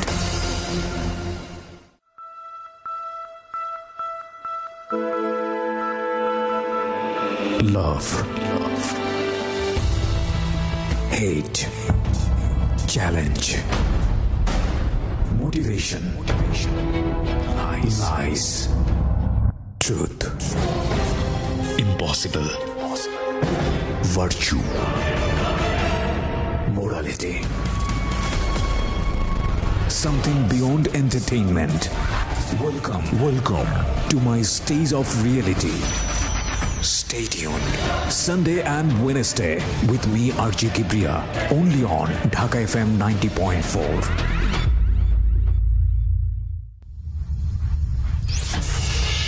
Secrets. Something beyond entertainment. সময় রাত 12টা। প্রিয় শ্রোতা শুনছেন সিক্রেটস ঢাকা FM 90.4-এ। আমি আরজি কিপ্রিয়া আপনাদের সঙ্গে রয়েছি। আজকে 29তম পর্ব পরিচালিত হচ্ছে সিক্রেটসের এবং এই অনুষ্ঠানে আজকে যিনি আছেন তিনি হাওয়া। আপনি যদি মনে করেন আপনার জীবনের কিছু সিক্রেটস আছে যেটা নামে বেনামে ছদ্মনামে কিংবা কণ্ঠস্বর গোপন করে কিংবা আরও অনেক কিছু যেভাবে আপনার পরিচয় আমরা গোপন করতে চাই কিংবা নিজেকে গোপন না করে আপনি বলতে চান, কেন বলতে চান? কারণ আপনার মতো করে সিক্রেটসগুলো মানুষের জীবনে যাতে না আসে, কিংবা আপনি মনে করেন যে আপনার কোনো ভুল ছিল না, অপরাধ ছিল না, তারপরও আপনাকে ভয়াবহ পরিণতি মেনে নিতে হয়েছে, কিংবা আপনার ভুল আছে, অপরাধ আছে, যে কারণে আপনাকে এই সিক্রেটসে জন্ম নিতে হয়েছে আপনার জীবনে। এবং মানুষ হিসেবে আপনি মনে করেন আপনার এই কথাগুলো অন্য কেউ বললে হয়তো সে আপনার জায়গাটি থেকে সচেতন হবে। ইউ আর মোস্ট ওয়েলকাম দেন। আমাদের এই অনুষ্ঠানে আসার জন্য ফোন করতে হবে আমাদের এই নাম্বারে 09611904904। আমি আবারও বলছি 09611904904। ওকে। পরে আমার ঘরে নিয়ে শাড়ি পরায়, 3 পিস পরা থাকি আমি, আমার শাড়ি শুড়ি পরায়, লোকজন সবাই আসে যে বউ আসছে, বউ দেখতে আসে। তারপরে আমার শ্বশুর তারপর আমার দেখা তাড়াতাড়ি বাজারে চলে যায়, বাজার টাজার করে করে। তো আমার মেয়ে বসে আমার দেখে জিজ্ঞেস করে কি হয়েছে তোমার, তুমি একলা একলা আসলাম কি, আপনার ভাই কম, আপনার ভাইয়া এসে পড়ছে রাগ করে, আমি এসে পড়ছি। পরে আর কয় কি ঠিক আছে থাকো। তো আমার মেজো বছরে আমার এতই ভালো আদর করতো বলার বাহিরে, তখন আমার মেজো বছর আর কোনো দিকে তাকাইলো না, শার্টটা নিয়ে বের হয়ে গেল। শার্টটা নিয়ে বের হয়ে গেল, ঢাকা চলে গেল, ঢাকা এসে পড়লো। ঢাকা এসে পরে ভাইরে খুঁজে মুজে আমি বাড়িতে রয়ে গেলাম। ভাইরে খুঁজে মুজে গিয়া বাইর কইরা আমবাগান থেকে বাইর কইরা বিছড়ায় বাইর কইরা ফিরে আবার আমাদের বাসায় উঠায়। পরে আম্মা আব্বার কাছে মাপ চাওয়ায় যে তুই বেদবি করছিস, বকাবাদ্য করছিস, আর মা ওই আপনি এরকম কাজ করা ঠিক হয় নাই কে। দুজন ফ্যামিলি মিলাই দেয় বউ জামাই শাশুড়ি আবার মিলাই দেয়। মিলাই দেওয়ার পরে তারপরে 12 দিন হয়ে গেছে আমি ওই বাড়িতে গেছি। তখন বলে যে মা আমি হাওয়ার আনতে যাই, আম্মা আমি হাওয়ার আনতে যাই। তখন আমার ছোট ভাইটার আমার সাথে আমার জামাইয়ের সাথে পাঠায়। ওকে, যেমন কালকে রোজা, আজকে বিকালে আসে, সন্ধ্যার সময় আসে, আসার পরে একদিন থাকে, তারপর আমার ঢাকা নিয়ে যায়। আবারও কিছুদিন ভালো চলতে থাকি, ঠিক আছে, চলতে থাকি। তারপর আবার সেই গ্যাঞ্জাম শুরু হয়, কাজ করে না, কর্ম করে না। ওর কথা হলো যে আমার ড্রাইভিং শিখাই দিতে হইব, তারপর আমি যা করার করবো। যাক, এ করার পরে গ্যাঞ্জাম লাগার পরে এবার একবারেই বাইরে হয়ে যায়, একবারই বাইরে হয়ে যায়। তার বাইরে হয়ে যাওয়ার পরে আমার মা করে কি যা এলাকা ছেড়ে দেয়, এলাকা ছেড়ে দিয়া আসে হইলো এই গুলশান এলাকায়। মানে আপনার মা মা বা আমাদের ফ্যামিলিটা, ঠিক আছে, আমার নিয়ে আইসা পড়ে এই গুলশান এলাকায়। ওই যে আমার আব্বা যে মিনিস্টারের বাসায় ছিলেন, ঠিক আছে, তার মেয়ের বাড়ি আছে এখানে 35 নম্বর রোডে আজাদ মসজিদের পিছে। তো এই বাড়িটা এসে উঠে, এই বাড়িটা এসে ওঠার পরে এখানে থাকে। তখন আমি কি করব, আমার তো সময় কাটে না। পরে আমি চাকরি নেই গার্মেন্টসে। মা কয় এভাবে তো হয় না। পরে আমিও দেখি যে না, এভাবে বন্দিখানে আমার থাকলেও ভালো লাগবো না, আমার যেহেতু আমার হাজবেন্ড আসে যায় না, ঠিক আছে। তখন আমি চাকরি নেই, ঠিক আপনার অফিসের ওই পাশে একটা গার্মেন্টস থাকে, ওকে, ঠিক আছে, ওখানে চাকরি নেই। চাকরি নেওয়ার পর আমি এখানে চাকরি করি, ঠিক মতন ডিউটি করি। ঠিক 2 মাস হয়ে গেছে চাকরি করতেছি, আমরা এই এলাকায় আইসা পড়ছি। আসার পরে যেহেতু স্বামী স্ত্রীর বন্ধন, দুজনের প্রতি ইয়ে আছে, আমার হাজবেন্ড খুঁজতে খুঁজতে কার কাছে যেন শুনো, খুঁজতে খুঁজতে দেখে কি সেদিন শুক্রবার ছিল, আমার অফিস বন্ধ ছিল, আমি বাসায় গেটের সামনে দাঁড়াইছিলাম। এর ভিতরে দেখি আমার হাজবেন্ড দেখে তো আমি খুব খুশি হয়ে গেছি। তারপরে মা আব্বা কথা বলে না লিখেছে, আমি এর টাইম না বাসায় নিয়ে যাই, চলেন বাসায় চলেন। আর উনি তো কয় না বাসায় যাব না। উনি যায় না কেন, যে যদি আমার মারে ঠারে বা আমার উপরে কোনো গ্যাঞ্জাম করে, পরে আমি কি না কিচ্ছু হইব না, আসেন বাসায় আসেন। তো বাসায় আসে, বাসায় আসার পরে একদিন থাকার পরে সেদিন থাকা হয়, আসার পরে থাকে। পরে তারপরের দিন আমারে বলে যে কি খাবা তুমি? তখন আমি বলি যে কি দিন খাইতে বললাম যে কাঁঠাল এনেন। তো আমার জন্য তেল, সাবান, সুনু টুনু, কসমেটিক্স এগুলো নিয়ে আসার পরের দিন একটা বিশাল একটা বড় কাঁঠাল আনা পরে একটা ইলিশ মাছ আনে, বাজার করে যাই হোক থাকতেছে, এখানে এসে থাকে। কিন্তু আম্মা পছন্দ করে না, মা আমার জামাইরা আর পছন্দ করে না, দেখতে পারে না, ঠিক আছে। এই করার পরে তারপরে কয় কি না, তোর জামাই থাকতে পারবো না এখানে, তোর জামাই এখানে থাকতে পারবো না। তা উনি আবার চলে যায়। যাওয়ার পরে আমরা আবার 35 নম্বর থেকে চলে যাই। এখানে আবার বাড়ির কাজ ধরছে, বিল্ডিং এর কাজ ধরছে, যাইতে হবে। গেলাম কই শাহাদাতপুর এলাকায়, এখানে গিয়ে বাসা ভাড়া দিল। আমি চাকরি করতেছি। আপনি বাড়ি থেকে বের হয়ে গেলেন জামাইয়ের সাথে? না, আমি মা বাবার কাছেই আছি, ঠিক আছে, কারণ এরা তো আমার এই তো নিব না, যতদিন ড্রাইভিং না শেখানো হবে। তো এদিকটা করছে কি, এদিকটা এমনই এক কাজ করছে যে বিবাহিত পুরুষ তো ওই যে আমার দেখতে গেছিল প্রথম মধ্যে একটা বাচ্চা নিয়ে, ওটা ওর চাচাতো বোন ছিল, ডিভোর্সি ছিল, একটা বাচ্চা ছিল, মেয়ে বাচ্চা। তো ওর সাথে ওর রিলেশন হয়ে যায় এই ঝামেলার কারণে। হ্যাঁ, এই ঝামেলার কারণে রিলেশন হয়ে যায়, এবং কি তারা বিবাহ ছাড়াই ফিজিক্যাল রিলেশনের ভিতরে আবদ্ধ হয়ে যায়। এটা আপনি জানলেন কিভাবে? জানলাম কিভাবে, পরে জানতে পারছি। আচ্ছা, তারপরে জানলাম পরে শাহাদাতপুর এলাকায় যখন আমরা গেলাম, তখন ওদের ভিতরে একটা প্ল্যান হয়, ওই মেয়ে বিয়ে দিব, ওর কাছে বিয়ে দিব, মেয়েও যাবে, ও আনবো কেন? মেয়ের বাবা বলে যে ড্রাইভিং শিখাই দিব, আমি শিখাই দিব, আমার মেয়ে বিয়ে করে। আর এদিক দিয়ে প্রেগনেন্সি হয়ে যায়। এখন প্রেগনেন্সি হয়ে গেলে এখন কি করব? এখন বলে যে আমার মেয়ের এই অবস্থা করছো, তোর বউ আছে, এই আছে, সে আছে, এখন কি করবি তুই? আমার আমার মেয়ে বিয়ে কর। তখন বিয়ে করবো, তোর ড্রাইভিং শিখাই দিব, তুই তোর বউ ডিভোর্স কর। তা কিভাবে ডিভোর্স করবো? তুই তোর বউর সাথে মিললা, বউটারে নিয়ে দূরে নিয়ে বাসা নে। এই কথা বলার পরে ঠিক শাহাদাতপুর এলাকায় আমার সাথে আইসা ভালোই কথাবার্তা বলো, যেহেতু আমি আমার হাজবেন্ডের জন্য অনেক পাগল, ঠিক আছে, যাকে দেখলে আমার খিদা থাকে না পেটে, এরকম। তো তখন আমার হাজবেন্ড আমার আয়সা বলে যে চলো এখন সংসার করার বয়স হয়েছে, আমরা সংসার করি। তখন আমি বললাম যে সংসার করব, হ্যাঁ আমিও খুশি, তো কি করব, চলো আর এত কিছু দরকার নেই, কে দূরে নিয়ে বাসায় নেই, আমরা দূরে থাকি, দেখো সব ঠিক হয়ে যাবে। এখন মা তো আমার যাইতে দিব না, না দরকার নেই, তোর কাছে মেয়েই দিব না, পরে আমি তো জামুগা পাশের ঘরের কাকে আন্টি রে আমি বুঝাই কই, আন্টি আমি আমার জামাইয়ের সাথে আমি জামুগা, আপনারা আমার ফিরাইতে পারবেন না, আমার আমি থাকবোই না। তখন করে কি যে ঠিক মোহাম্মদপুর শেকের টেক বলে একটা জায়গা আছে, সেখানে বাসা ভাড়া নেয়, মুলি বাসা একটা বেড়ার ঘরের বাসা ভাড়া নেয়, কাঁচা মাটি, যাই হোক আমার সেখানে নিয়ে যায়, টুকটাক কেনাকাটা করে নিয়ে ঠিয়া যায়, সেখানে থাকি 15 দিন সুন্দর মতন জীবনযাপন করি। তারপরে 15 দিন পরে আমার সাথে তেমন কথা বলে না। তো আমি বলি কি হয়েছে আপনার, কথা বলেন না কেন, কয় কিছু হয় নাই। তখন দেখুন একটু টাচ করলে জিদ করে, মানে বকা দেয়, তার টাচ করা যায় না, তার মানে আমাকে বলে যে তুই আলাদা বিছনায় শুবি, আমি আলাদা বিছনায় শুব। তা এরকম মানে এরকম একটা সিচুয়েশন দেখা দেয়। তখন আমি বলি যে কারণটা কি, তখন আমি তো অনেক খুব পছন্দ করি, খুব ভালোবাসি। তখন আমি বলি যে এরকম করেন কি হয়েছে, তুই তো পরে আমার বলে যে তুই তো আমার অনেক ভালোবাসিস না। আমি কি হ্যাঁ, কি করতে পারবি আমার জন্য, আমি কি করতে পারবো, মরতেও পারবো, এই কথা আমি বলে ফেলাই। ঠিক আছে তাহলে মরে লাগবো না। না এর আগেই করে কি 2-3 দিন আগে, 1 মাস হয়ে যায়, যেহেতু ওই বাসায় 1.5 মাস ছিলাম, হঠাৎ করে আমি বাসায় বড়সড় একটা উঠান থাকে, মেয়েদের সাথে খেলাধুলা করি, কুতকুত খেলি, সময় কাটাই, আর রান্না বাড়া করি, বাস শেষ। তখন সন্ধ্যার সময় আমি কুতকুত খেলতেছিলাম, এর ভিতরে আমার হাজবেন্ড বললো কি যে রাত্রে আমি আসতে পারবো না, তুমি ঘুমায়ো ঠিক মতন, পারবিন না নিয়ে ঘুমাইও। তখন আমি কি ঠিক আছে থাকবো। আমি এখন ঘরে গিয়ে দেখি এর একটা কাপড়ও নাই, সন্ধ্যা হয়ে গেছে, ঘরে গিয়ে লাইট জ্বালাইছি, এখন দেখি এর বলতে আর কিছু নেই, যা আছে আমার। এখন আমার মনের ভিতরে কেমন লাগতেছে, আমি পরে পারবিন রে বলি কি যে আমি যার সাথে সময় কাটাই, পারবিন রে বলি যে পারবিন তোমার ভাইয়া না গেছে আমার থিয়া। বলেন কি, চুপ, মুখ বন্ধ করেন, বাড়িওয়ালা শুনলে কিন্তু পরে আপনার ঘর থেকে বাইর করে দিব। তখন আমি বললাম যে দেখো, দেখেন চুপ করে 2 দিন থাকেন, দেখেন কি হয়। তো ঘরে এমন পরিস্থিতি যে ঘরে চালও নাই, বাজার কিছু নেই, আমার এমন অবস্থায় ফালাই দিয়ে আসে। তো ওই মেয়েটা আমার 2-3 দিন 2 দিন খাওয়াইছে। তাই একদিন দুপুরবেলা, গরমের দিন তো, ঘরে তোর ফ্যান কিছু নেই, ওই মেয়েটা ক্লাস 6-এ পড়ে, চেয়ারে বসে পড়তেছিল, আমি একটা মানে খেজুর পাতার পাটি বিছায়া নিচে শুয়া রয়েছি, ঘুমাই গেছি।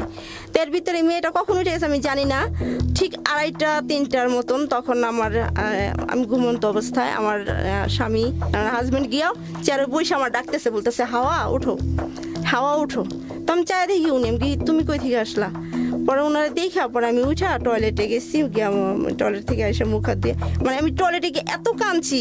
পরে বলছে, কান্না করার পরে ঘরে আসছি, ঘরে আসা পরে মাথা মতো আশ্রাইয়া পরে আমি কি ভালো হয়েছে, এই ঘরে এখন উনি থাকবো, আমি চলে যাম। আমি ওনার না বইলা চলে যাই। আমার এক কাকা থাকে মোহাম্মদপুর এদিকে, নূরজাহান রোডে এখানে। আমি চাচার বাসায় আসলে চাচি বিষয়টা কেয়ার করে না, আমার পেটে খুব ক্ষুধা থাকে, সেদিন আমি দুপুরে খাই না। সেখান থেকে ওর হাইটা চলে যাই, আমার মামাতো ভাই থাকে এই শ্যামলিতে, শ্যামলিতে, সেখান থেকে হাইটা সেখানে যাই, যাতে সন্ধ্যা হয়ে যায়।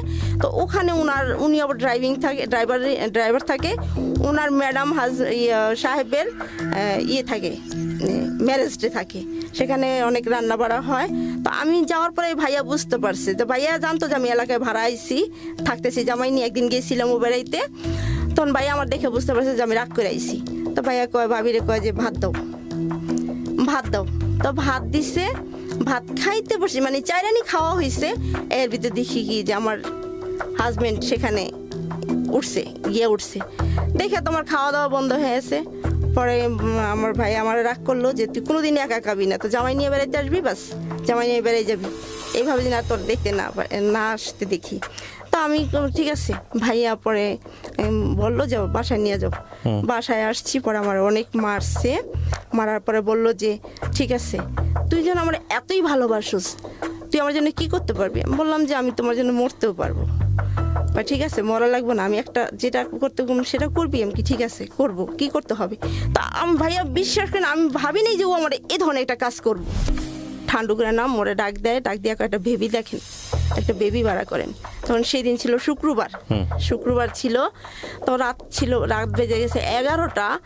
তখন আমার সেখান থেকে উঠায়, আমি উঠো উঠো। পরে উঠছি, পরে যখন রাস্তায় এসে বেবিতে উঠাইলো, ওই ঠান্ডুও ছিল, আমরা দুজনেই ছিলাম। ঠিক আমার ওই অবস্থায় মগবাজার কাজীর অফিসে নিয়ে আসে। আমার বলতে আমার কেউ নেই পাশে, ঠিক আছে। ওকে। তো ওই যে প্লাইন পাস করছে, ও যে মেয়েটার সাথে ওর পরবর্তীতে ফ্রি হয়, ঠিক আছে, ওর দ্বিতীয় স্ত্রী হয়, ওর তো চাচা, দূর সম্পর্কে চাচা হয়। তো ওই দেখি কি আমার ওই মানে ওর ওই চাচারে কাজের অফিসে আর ঠান্ডু, তারপরে আর শুধু আমি আর ও, ঠিক আছে। এর ভিতরে বললে কাজী বলে মেয়ের পক্ষ কে আছে? এরা কাজী মনে হয় আগেই ভাস করে রাখছে কিনা জানি না। তো মেয়ের পক্ষে কে আসছে, মেয়ে যে ডিভোর্স করবো, মেয়ের পক্ষে কে আসছে? আমি এরকম হয়ে যাই, মানে শক্ত হয়ে যায়, আমি আমার কান্নাও আসে না, হাসি আসে না, মুখ দিয়ে কোনো কথা বের হয় না। তখন আমার পরিচিত, মানে আমরা যে বাসায় আমার বেশি বিয়ে হয়েছে, পাশে একটা ভাড়াইটা পরে আসছিল, ওনার বাড়ি নোয়াখালী।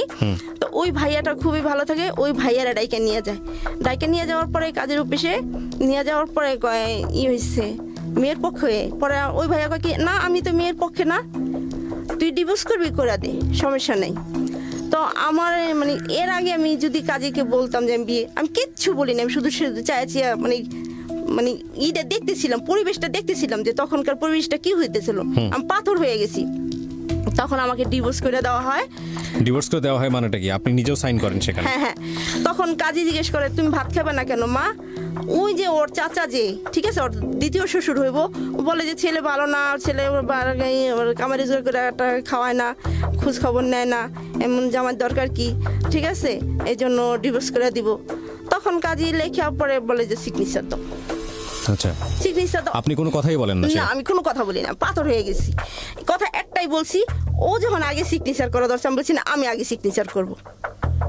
তো আমি সিগনেচার করার পরে বাস, সিগনেচার পরে আমি পরে চিক্ষা দিছি, হাউমাউ করে চিক্ষা দিছি। পরে কাজী বললো যে এখন কান্না করো কেন? তখন আমি তোমার জিজ্ঞেস করলাম, তুমি তো কিছুই বললেন না, তুমি তো বুবো হয়ে গেছো গা। পরে সে কাজের অফিস থেকে বের হইলো, পরে ভাইয়া করলো যে তুই যে এরকম একটা মেয়েরে এত রাত্রে এইভাবে ডিভোর্স করে ছাড়া দিলি, মেয়েটা কই যাইবো এখন, কি করবো এই মেয়েটা, কি হবে মেয়েটার? তখন আমাকে 20 টাকা সাথে যে মেয়েটা কই যাবো, মেয়েটার যে বাসায় যেতে। আপনার হাজবেন্ড? হ্যাঁ, তখন তার হাজবেন্ড না এক্স হাজবেন্ড? হ্যাঁ। তখন পরে আমি 20 টাকা নেই না, ভাইয়া কয় কি তো টাকা লাগবো না। তো ভাইয়া খুবই ভালো মানুষ, পরে ভাইয়া বাসায় নিয়ে আসে, ওই বাসায় তোমার বিয়ে হয়, ভাইয়া ভাবির ডাইকে উঠায়, রূপার আম্মু দরজা খুলো। পরে ভাবি দরজা খুলে বলে কি যে ওরা হাত পা ধোয়াইয়া ওরে রেডি করে করো, ওর ভাত খাও, ফ্রেশ করে ভাত দাও, ভাত খাক। পরে ভাবি ভাত দিচ্ছে, আমি না ভাবি ভাত খাম না। আমি তো কান্না করতে থাকি, ভাবি কান্না করেন না, যা হয়েছে ভালো হয়েছে, ও আপনার জীবনও ভালো করতে পারবো না, ও নিজেও ভালো থাকবো না, আপনার ভালো থাকতে দিব না। তখন আমি ওই বাসায় থাকতে থাকি।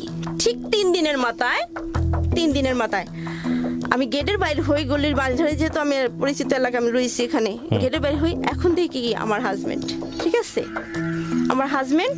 তো আমাকে দেখা আমাদের যে ডিভোর্স হয়েছে এটা আমি ভুলেই গেছি, ও ভুলে গেছে, আমি বুঝেছি। আমাকে দেখে বলে যে এদিকে আসো, শোনো। আমি দৌড়ে গেছি, কি হয়েছে? কয় বাড়ি যাইবা? আমি কি যাবো, মানে শ্বশুর বাড়িতে। কয় কি আমি কি কই যেতেছেন আপনি? কয় কি আমাকে বাড়িতে যাইতেছি, তুমি যাবে আমার সাথে? আমি কি যাবো, চলেন। সেই অবস্থায় আমি এর সাথে গুলিস্তান গেছি গা। গুলিস্তান যাওয়ার পরে, গুলিস্তান যখন বাসে উঠছি, বাসটা খালি, বাসটা ভরে নাই, তখন আমাকে বললো যে না, আমরা তো একটা গ্যাঞ্জাম করেই ফেলাইছি, একটা গ্যাঞ্জাম হয়ে গেছে গা, গ্যাঞ্জামটা মীমাংসা করতে হবে, তারপরে তোমার নিতে হবে। তুমি কাজ করো, তুমি আজকে চলে যাও, তারপর আমি বাড়ি থেকে গ্যাঞ্জাম আমি সবারে বলে নিই, তারপরে দেখা যায় কি করা যায়। এই কথা বললে আমার ভাড়া দিয়ে আবার পাঠাই দেয়। তো বাসায় আসতে সন্ধ্যায় এসে ভাবি কই গেছিলেন? আমি কি এই তো ঘুরতে গেছিলাম, ভাবির কাছে আমি বলি না। তো ওখানে 8 দিন থাকি। 8 দিন থাকার পরে ভাইয়া ভাবি কয় যে ভাবি আর কতদিন থাকবো, ওর তো বাবা মা আছে, ওর তো ফ্যামিলি আছে, তো ওরে দিয়ে আসো, ওরা যেন মারধর না করে বুঝাই দিয়ে আসো। তো বুঝাই দিয়ে আসো এই কথা বলছে। পরে ভাইয়া সন্ধ্যার দিকে আমার রিক্সা দিয়া বাড্ডা রিক্সা দিয়ে গেছে, সাজাদপুর দিয়ে গেছে। দিয়া যাওয়ার পরে বাবা মারে বললো, আব্বারে বললো, ভাইয়া বললো যে যা হয়েছে ভালো হয়েছে, গেঞ্জাম মিট বাদ দরকার নেই, কে গেঞ্জাম করার দরকার নেই। পরে আমি আবার চাকরি করি, এই যে অফিসে চাকরি নেই, এই যে ঠিক আছে গুলশানে একই চাকরি করি। চাকরি করার পরে চলতে থাকি, কিন্তু ওর সাথে আমার দেখা হয় ঠিক 1 মাসের ভিতরে দেখি কি আমার শাশুড়ি, আমার দেবর, আমার ননাসের জামাই, তারপর আমার এক ভাসুর, ফুফাতো ভাসুর, এরা আমাদের বাসায় হাজির। তখন বলে কি যে যাই হয়েছে হয়ে গেছে, পোলাপান মানুষ রাগের মাথায় করুক আর যাই মাথায় করুক থাক, আপনি ওই করেন, ওদের আবার দুজনে মিলাই দেন, আবারও আমরা মিলা যাই।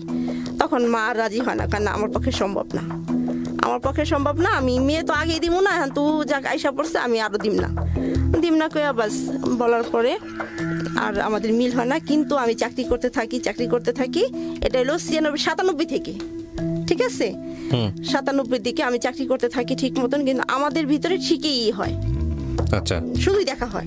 তারপরে দেখা সাক্ষাৎ হয় মাসের মাথায় 2 দিন হয়, 1 দিন হয়, এভাবে দেখা হয়। কখনো আমি ওরে দেখতে না পাইলে আমি নিজে যাই ওরে দেখতে যাই, আর ও সময় পেলে ও আসে, দুজনের দেখার জন্য খুব আকর্ষণ থাকে। তো দেখতে যাওয়ার পরে বাস এইভাবে আমাদের চলতে থাকে।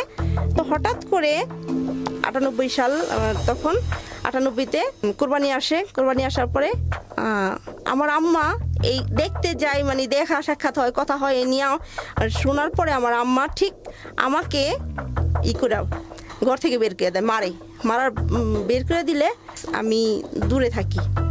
ওর জন্য আমি কি করছি কি না করছি, পরে আম্মা আমারে কয় কি তুই বাইরে ঘর থেকে, এখন আমি কই থাকবো, কিভাবে থাকবো। ঠিক আমি যত কষ্টই করি না, লেখাপড়া করছি, কিন্তু আমি অন্যের বাসায় কাজ কি জিনিস আমি জানি নাই, করতে পারি নাই, করি নাই।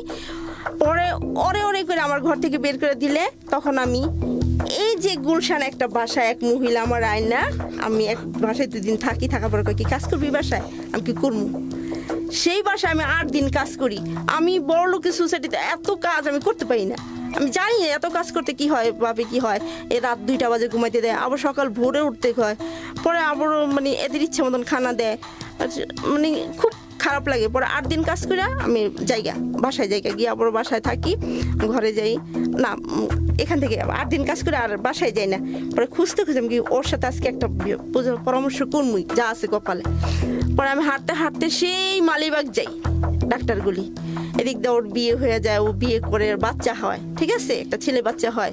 তো এখন যেই আমি ওর সাথে দেখা করতে আসছি, আল্লাহর কি রহম, ও সামনে 10 হাত, আমি পিছে, ওরা 2জন সামনে। তো ওর কুলে ওর ছেলে বাচ্চাটা আর বউর কাছে এলো কাপড়ের ব্যাগ, ঠিক আছে, ওরা বেড়াইতে যেতেছে ওর মামা শ্বশুরের বাসায়। এই প্রথম দেখা পুরো পরিবার সহ? হ্যাঁ, প্রথম দেখা।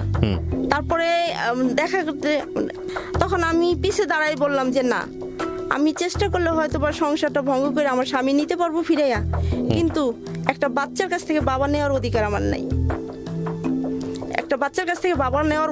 নাই, এরকম আমি পিছনে এসে পড়ি, আর ডাকি না, ওরা 2জন বাস আমার দেখে না, বাট আমি দেখি, আমি অবস্থায় দেখে থেকে আইসা পড়ি। তারপর বাসায় এসে অনেক কান্না করি, কোরবানি যায়। তারপরে আমি তো বাস আবার গার্মেন্টসে চাকরি নেই, মাঝে শাড়ি মাঝে নেই, আমার ভাল লাগে না কাজ করতে, কি করব। এর ভিতরে 98, 99, ঠিক আছে, 98-এর ভিতরে একটা ঘটনা ঘটে। আমার যে ভাই আর আমি ডিভোর্স করার সময় যে ভাই আমার হেল্প করলো, বাসায় এনে দিল, ঠিক আছে, এই ভাবিটা কি করছে, ভাবিটা তার মেয়ের আর ছেলের প্রাইভেট টিউটরের সাথে লাভ হয়ে গেছে, ওই টিউটারে নিয়ে বের হয়ে আসছে, বাইকে এসে পড়ছে, বাচ্চা কাচ্চা, একটা 8 মাসের বাচ্চা থুয়ে এসে পড়ছে।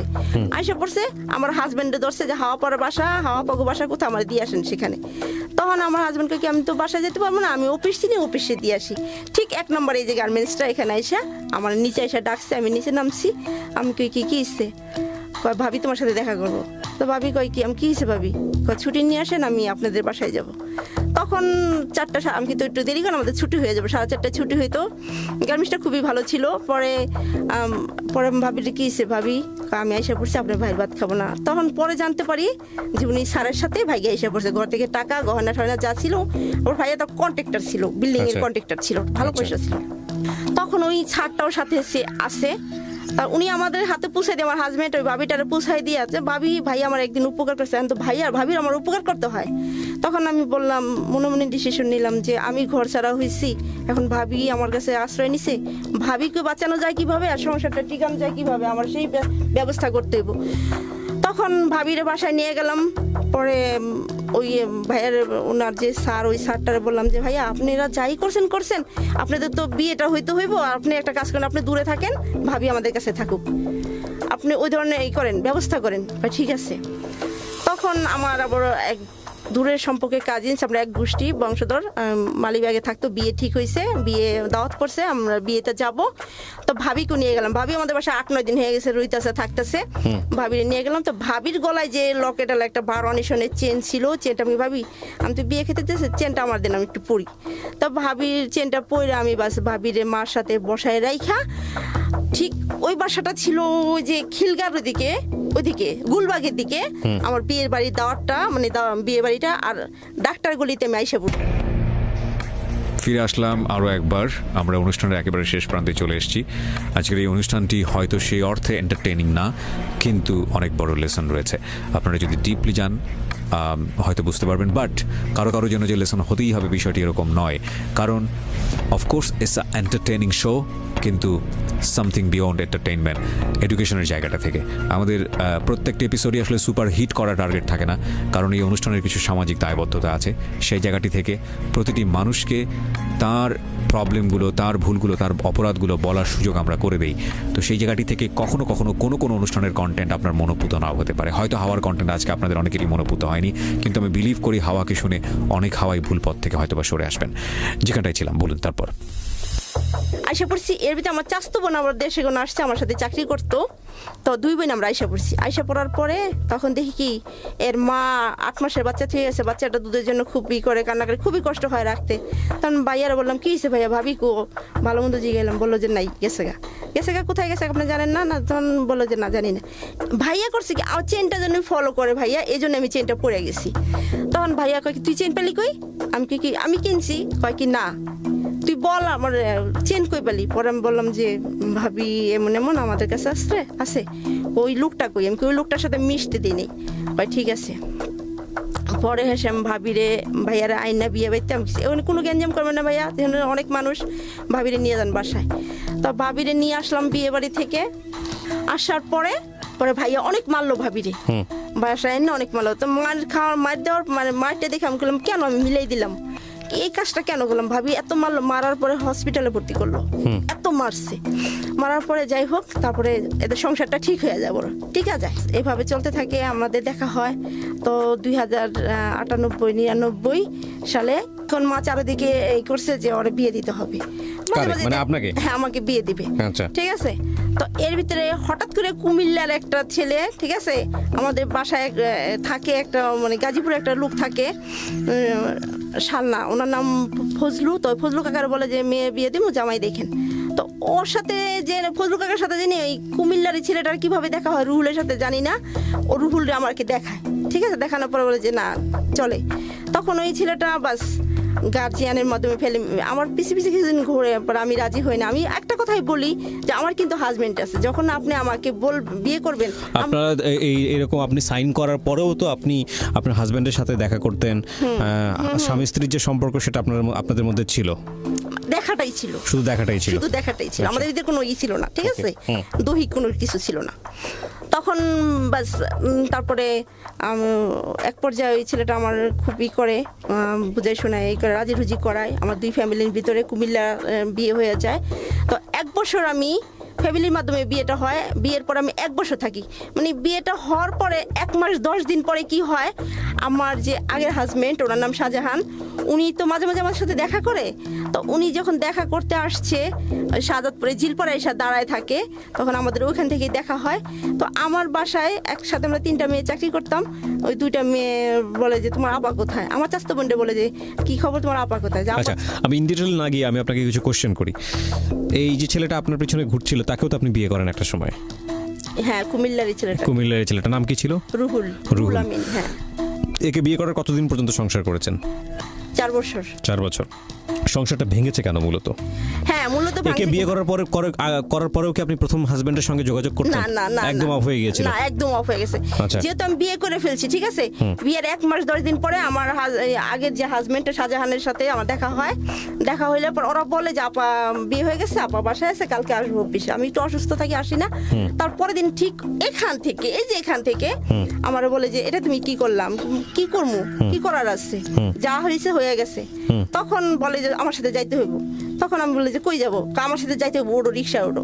তো রিক্সা আমি উঠবো না, এর ভিতরে এক বৃদ্ধ লোক বলে যে, বৃদ্ধ লোক বলে কি হয়েছে বাবা, ও আমার জোর করে উঠে আমি উঠবো না।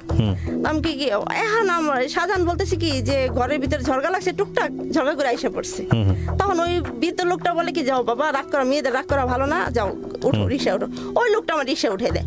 উঠে দিলে উনি আমার রিক্সা দিয়ে নিয়ে বাড্ডা বালুর মাঠ, ওনার এক চাচা আছে, আমার চাচা শ্বশুর থাকতো, সেই বাসা নিয়ে আমার আটকায়। আটকানোর পরে পরে কয় কি আমার চাচি শাশুড়ি কয় কি আপনাকে বউ নিয়ে আসছি, আমি এখনই কাজে নিয়ে আসবো, ডিভোর্স করব আর বিয়ে হবে।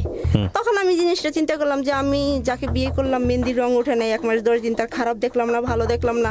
আমি এই সময় একটা কাজ করলাম, আমার বাবা মা কি বলবো, আমার ফ্যামিলির মান সম্মানটা কোথায় যাবো।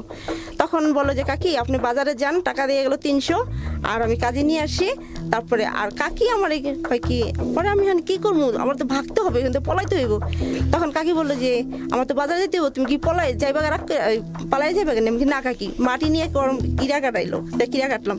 তো আমার ব্যাগে 15 টাকা ছিল, আমি 15 টাকা পোলা পান্ডে দোকানে নিয়ে এই কলা ঠলা কিনে টিনে দিয়া, চকলেট টকলেট কিনে দিয়া আমি আইসা পড়ছি। এই পালিয়ে আসলেন, তারপরে আর দেখা হয়নি? না, আমার সাথে আর দেখা হয়। তো 4 বছর পরে সংসারটা ভাঙলো কেন? হ্যাঁ, তারপরে 1 বছর পর আমার কুমিল্লা নিয়ে যায়। না, এত বিস্তারিত আমি যাচ্ছি না। 4 বছর পরে সংসারটা ভাঙলো কেন, মূল কারণটা বলেন আমাকে। মূল কারণটা, সংসারটা ভাঙলো, ও খুবই খারাপ ছিল, কুমিল্লার ছেলেটা খুবই খারাপ ছিল। জুয়া, নেশা, ঠিক আছে, তারপরে ডাকাতি, আমি এগুলো কখনোই দেখি নাই, কখনোই দেখি নাই। এত খারাপ ছিল বলার বাহিরে, এতটা খারাপ ছিল। তো 4 বছর সহ্য করলেন কেন? কেন সহ্য করলাম, যে বিয়ে কয়বার হয়, বিয়ে কয়বার হয়, ঠিক আছে, এদিকে আমার বাচ্চা কাচ্চা হইতেছে না। তো 2003 সালে যে ইলেকশনটা হইলো মার্চ মাসের 5 তারিখে, ঠিক আছে, ইলেকশন পর্যন্ত ভালোই ছিলাম। তো ও অনেক খারাপ খারাপ কাজ করছে, বড়ার সাথে বাড়ি তো খুবই নোংরা নোংরা কাজ করতো, আমার রাতের ঘুম হারাম হয়ে যেত গা। ও এমন কাজ করতো, গাড়ি যে পাচার হয়, সিএনজি, তারপরে মাইকো, এগুলো যে পাচার হয়, এগুলো আমি কখনো দেখি নাই। ওই এই লিডারদের সাথে চলতো। একটা মেয়ে মানুষ লগে নিয়ে নেশা খাওয়ায় ড্রাইভারকে, পরে এই কাজ করতো, যা আমি এই নিয়ে 3-4 বার ওর কাছ থেকে দূরে, মানে ঢাকা এসে পড়ছে রাগ করিয়া। আমি ফ্যামিলি কারোর সাথে এই করি নেই, ব্যাপারটা বিষয়টা আলাপ করিনি, দেখি ঠিক হয় কিনা, ঠিক হয় কিনা। এক পর্যায়ে একটু ঠিক হয়, রাজনীতি, এরপরে ইলেকশন আসে, একটা নিজের আমার স্বর্ণের চেন থাকে, চেন টেন বিক্রি করে নিয়ে দিয়া আমি আমার ভাই গিয়া দোকানপাট দিয়ে দেয়, চার দোকান দেয়, নাস্তা পানির দোকান দেয়, যাক ছোটখাটো একটা হোটেল দেয়। তো উনি এক সাইডে একটা জায়গা দেয়, রাজনীতি মানে ক্লাব বসায়।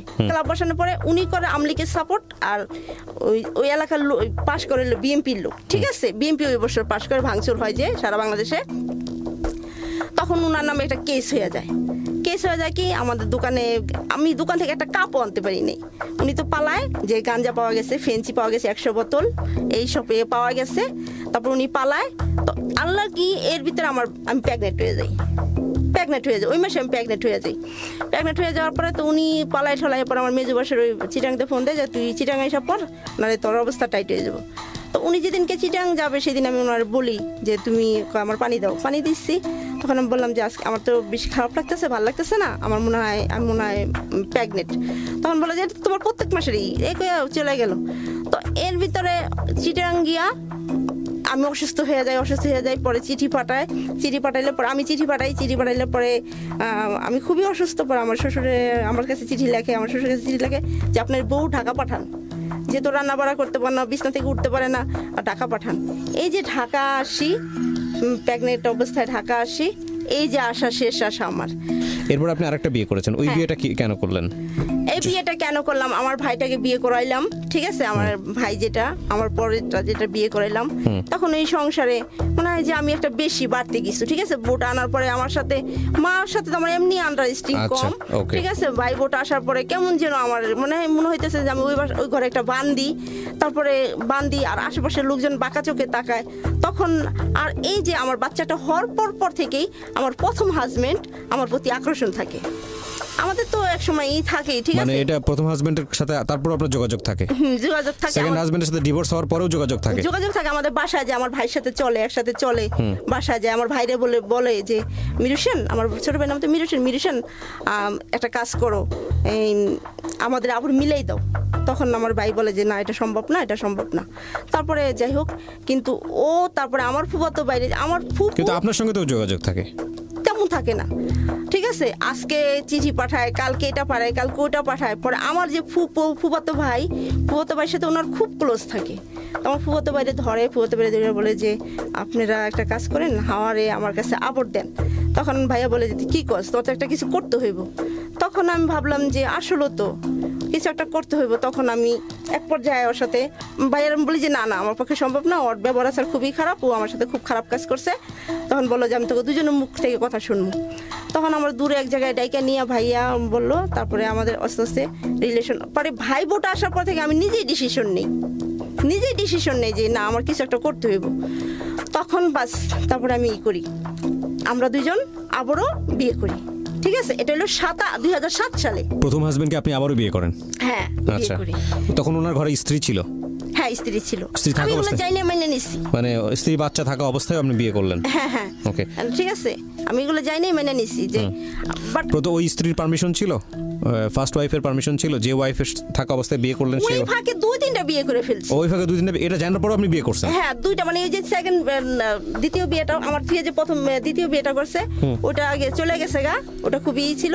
পরে আবার বিয়ে করছে 2007 সালে, যেমন বিয়ে করলাম, 2007 সালে বিয়ে করে আবার দুজনে সুন্দর করে আবার নতুন জীবন শুরু করলাম। আমাদের সংসারে কোনো গ্যাঞ্জাম ছিল না, ঠিক মনে হয়েছে আমাকে পিছে যত টাকা কষ্ট দিছে, সেই কষ্ট আমার দূর করে দিছে। আমাকে বললো, বাসা নিয়ে বললো যে হাওয়া, আমি যা করছি, আর আমি কোথায় কি করি সেটা তুমি দেখবা না, তুমি দেখবা আমি তোমাকে কিভাবে ভালো রাখি। আচ্ছা, এখন আপনারা কি একই সাথে মিলেমিশে সংসার করতেছেন নাকি না, ঝামেলা না, আছে? আমার সাথে এখন সংসারটা নাই, আমরা দুজন আলাদা হয়ে গেছি। মানে divorce হয়নি, হয় নাই, কিন্তু কিন্তু আমরা দুজন পৃথক হয়ে গেছি, ঠিক আছে। কতদিন যাবত পৃথক আছেন? 2009 সাল থেকে। 2009 সাল থেকে পৃথক? হ্যাঁ, 10 সাল থেকে। 8 বছর যাবত পৃথক আছেন? হ্যাঁ, 8 তাহলে আর বছর। এই পৃথক থাকা অবস্থায় কি নতুন করে কারোর সাথে আপনার সংসার হয়নি? না। ওর জীবনে ওই বউ নিয়ে আছে, ওর জীবনে কেউ আসে নাই। তো কতদিন সংসার করলেন এই লোকের সঙ্গে? তাহলে একসাথে থাকলেন কতদিন? 4 বছর। 4 বছর আসছি 3 বছর, 3.5 বছর, যাই হোক, ঠিক আছে। কিন্তু আলাদা হলেন কেন? মূল কারণটা বলেন। এই যে মূল কারণটা বলতেছি, ভালোই চলতেছি। আমার আম্মা করলো কি, আমার একটা সমিতি আছে, সমবায় সমিতি একটা আছে। তো ওইখান থেকে আমার আম্মার টাকার দরকার। তখন করলো কি, আমার নামের উপর টাকা উঠাইলো, 64,000 টাকা উঠাইলো। তখন আমি বললাম যে, তখন আমার হাজবেন্ড বললো কি যে হাওয়া, সাধারণ চাকরির টাকা তো হয় না, তোমার যখন এমন সুযোগ সুবিধা আছে, তাহলে তুমিও সেলাই কাজ করো, টুকটাক করো, ঠিক আছে। এর মধ্যে আমি সেলাই কাজ শিখে বলাইছি, করো। তারপর ছেলেটা আমাদের কাছে থাকুক, আমরা এই টাকাটা চাকরিও করি, বিজনেসও করি। এইটা আমার মা মেনে নিল না। কি করলো, আমার এখান থেকে টাকা নিয়ে এলো 40,000, আর আমার ছেলেটারও দেয় না, আমার ছেলেটার দিয়ে হাতাই নেয়। মানে আমি একটা জিনিস যেটা বুঝতে পারছি, টাকা নিয়ে একটা ঝামেলা তৈরি হয়েছে। ঝামেলা তৈরি হওয়ার পর থেকে আপনাদের মধ্যে ডিস্টেন্সটা তৈরি হয়েছে, দূরত্ব তৈরি হয়েছে, এবং সেটা এখন পর্যন্ত আর হচ্ছে না, এখন আমাদের এই হয় নাই। আচ্ছা, আপনার এই যে জীবনে আসলে প্রথম ভুলের জায়গাটা হলো যে আপনি আপনার হাজবেন্ডকে কতটা ভালোবাসেন, এইটা প্রমাণ করতে গিয়ে আপনি ওনার সাথে ডিভোর্স পেপারে সাইন করেছেন। আপনি যদি নাই থাকেন ওর জীবনে, তাহলে ভালোবাসা প্রুফ করার সুযোগটা কোথায়? আপনি এই যে ডিভোর্স পেপারে সাইন করলেন, ডিভোর্স পেপারে সাইন করাটা মানে কি তোমার জীবনে আমি থাকবো না? তারপরে কিন্তু ওর সঙ্গে আপনি থেকেছেন, বিভিন্নভাবে থেকেছেন, এবং সেই থাকাটা এমন হলো যে দ্বিতীয় হাজবেন্ডকে ডিভোর্স দিয়ে আবার ওর জীবনে ফিরে আসা। হ্যাঁ, এটাই হচ্ছে আপনার জীবনের সবচেয়ে বড় ভুল। প্রথম পর্যায়ের বড় ভুল আপনি যেটা করলেন সেটা ঠিক আছে, আমি বুঝি ইমোশনালি করে ফেলছেন, বয়স অনেক অল্প ছিল, আপনার পরিবারের ভুলই বেশি। কিন্তু পরের বার তো যে ভুলগুলো হলো সেগুলো তো আপনি নিজে থেকেই করলেন, কারণ ততদিনে তো আপনি অভিজ্ঞ হয়ে গেছেন, দ্বিতীয় সংসার করার পরও তো আপনি অভিজ্ঞ হয়ে গেছেন। এবং অভিজ্ঞতা থাকা অবস্থায় দ্বিতীয় যে ছেলেটা ছিল আপনার জীবনে, কুমিল্লার ছিল, আপনি বলছেন ভালো না, এই অভিজ্ঞতা থাকা অবস্থাতেই আপনি চাইলে নিজের পায়ে দাঁড়াতে পারতেন, আলাদা হয়ে বের হয়ে এসে অর্থ করে রোজগার করে আপনি নিজের পায়ে দাঁড়াতে পারতেন। তা না করে আপনি এত লম্বা একটা সময় একটা মানুষের সাথে সংসার করার পরেও, আপনি আগের সে হাজবেন্ড, তার এতগুলো বিয়ে থাকার পরেও আপনি তাকে বিয়ে করলেন, এবং বিয়ে করার পরে আপনি কিছুদিন সংসার করার পরে আবার ডিভোর্স হয়ে গেল। ডিভোর্স ঠিক না, ডিস্টেন্স তৈরি হয়ে গেল। তো এই যে বিষয়টা, আমি মনে করি এই পুরো জীবনের ঘটনাটাই আসলে একটা ইমোশনাল গেম, শুধুমাত্র আবেগই খেলা, এই আবেগের মধ্য দিয়ে জীবনের এতগুলো বছর। বিয়েটা হয়েছে কত সালে? একদম প্রথম বিয়ে 95-তে। 95-এর পরে আজকে হচ্ছে 2018 সাল, তার মানে 23 বছর। এই 23টা বছর চলে গেছে শুধু আবেগ দিয়ে। বাচ্চা কয়টা আপনার? ওই একটাই। কোথায় থাকে এখন তো বাচ্চার রানিং এ 15 চলতেছে। কোথায় থাকে? আমার কাছে আছে। আপনার কাছে থাকে। তো বাচ্চা কিছু বলে না আপনাকে এই জীবন নিয়ে? কোনো সমস্যা হয় না? বাচ্চা কোনো কোশ্চেন করে না? না, বাচ্চা তো জানেই না তার বাবার নাম, মানে ও যে কুমিল্লার ছেলে, আমি এটা আজ পর্যন্ত জানি না। না, তো বাচ্চা জিজ্ঞেস করেন আমার বাবাকে? ও জানে যে ওর বাবা এই যে শাহজাহান, কারণ আমি আমার শ্বশুরবাড়িতে ওরে নিয়ে গেছি, পরে করছি। এটা তো আপনি আরেকটা ভুল করতেছেন। কেন আপনি এটা করছেন? ঠিক আছে, কারণ আমি চাই না, যেহেতু কুমিল্লার এই লোকটা আমার সাথে যেরকম ব্যবহার করে, সেটা খারাপ থাকুক, কিন্তু তার পিতৃ পরিচয় জানার অধিকার তো তার আছে। আপনি সে লোকটা আপনার সঙ্গে খারাপ ব্যবহার করেছে সেটা ঠিক আছে, কিন্তু সে তো তার সন্তানের হকদার, তার ওরও সে দুনিয়াতে সন্তান এসছে। সুতরাং আপনি আপনার ছেলেকে বলতে পারতেন, আমাকে একটু শেষ করতে দেন প্লিজ, আপনার সন্তানকে বলতে পারতেন যে তোমার বাবা আমার সঙ্গে এইরকম খারাপ ব্যবহার করেছে, যে কারণে জিনিসটা হয়ে গেছে, কিন্তু সে তোমার বাবা, এটা আপনি বলতে পারতেন। কিন্তু আপনি তাকে একটা ভুল পিতৃ পরিচয় দিয়েছেন এবং সেই শাহজাহানের সঙ্গে আপনি থাকতে পারেননি। তাহলে এই ছেলে যদি ভবিষ্যতে বড় হয়ে প্রশ্ন করে আপনাকে, সেই প্রশ্নের উত্তর দিবেন। এটা তো আপনার জন্য, এটা আপনি অপরাধ করেছেন, এটা ভুল না, এটা অপরাধ।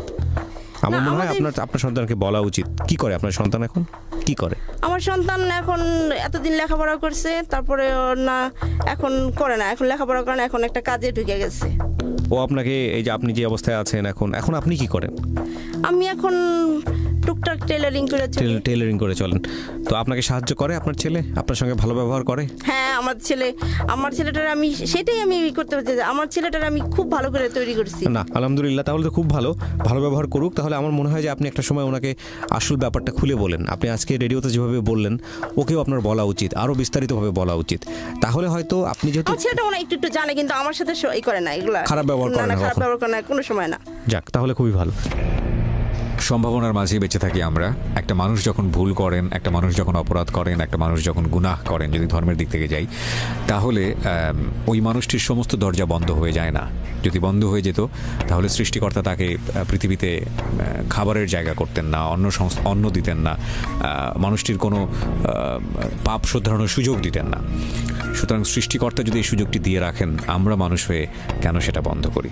আমরা যেন আমাদের ভুলটা বুঝতে পারি। কারণ আমরা সবসময় বলি প্রতিটা জীবনই সম্ভাবনাময়, প্রতিটি মানুষই সম্ভাবনাময়। যে মানুষটি সারা জীবন জুড়ে খারাপ কাজ করছে, কে জানে সে হয়তো এমন কোনো ভালো কাজ নিয়ে অপেক্ষা করছে সামনে, যেটা হয়তো হাজার ভুল, হাজার খারাপ কাজ কিংবা পুরো পৃথিবীকে বদলে দিতে পারে, কিংবা পুরো সমাজকে বদলে দিতে পারে। সুতরাং এই সম্ভাবনার দিকে তাকিয়ে আমরা যেন অপরাধটিকে এমনভাবে না দেখি যাতে করে ওই মানুষটির ভালো কাজের সম্ভাবনা কিংবা ভালো কাজ যে সে করেছে সেটার দরজা একেবারেই বন্ধ হয়ে যায়, কারণ সেটাও কিন্তু এক ধরনের অপরাধ।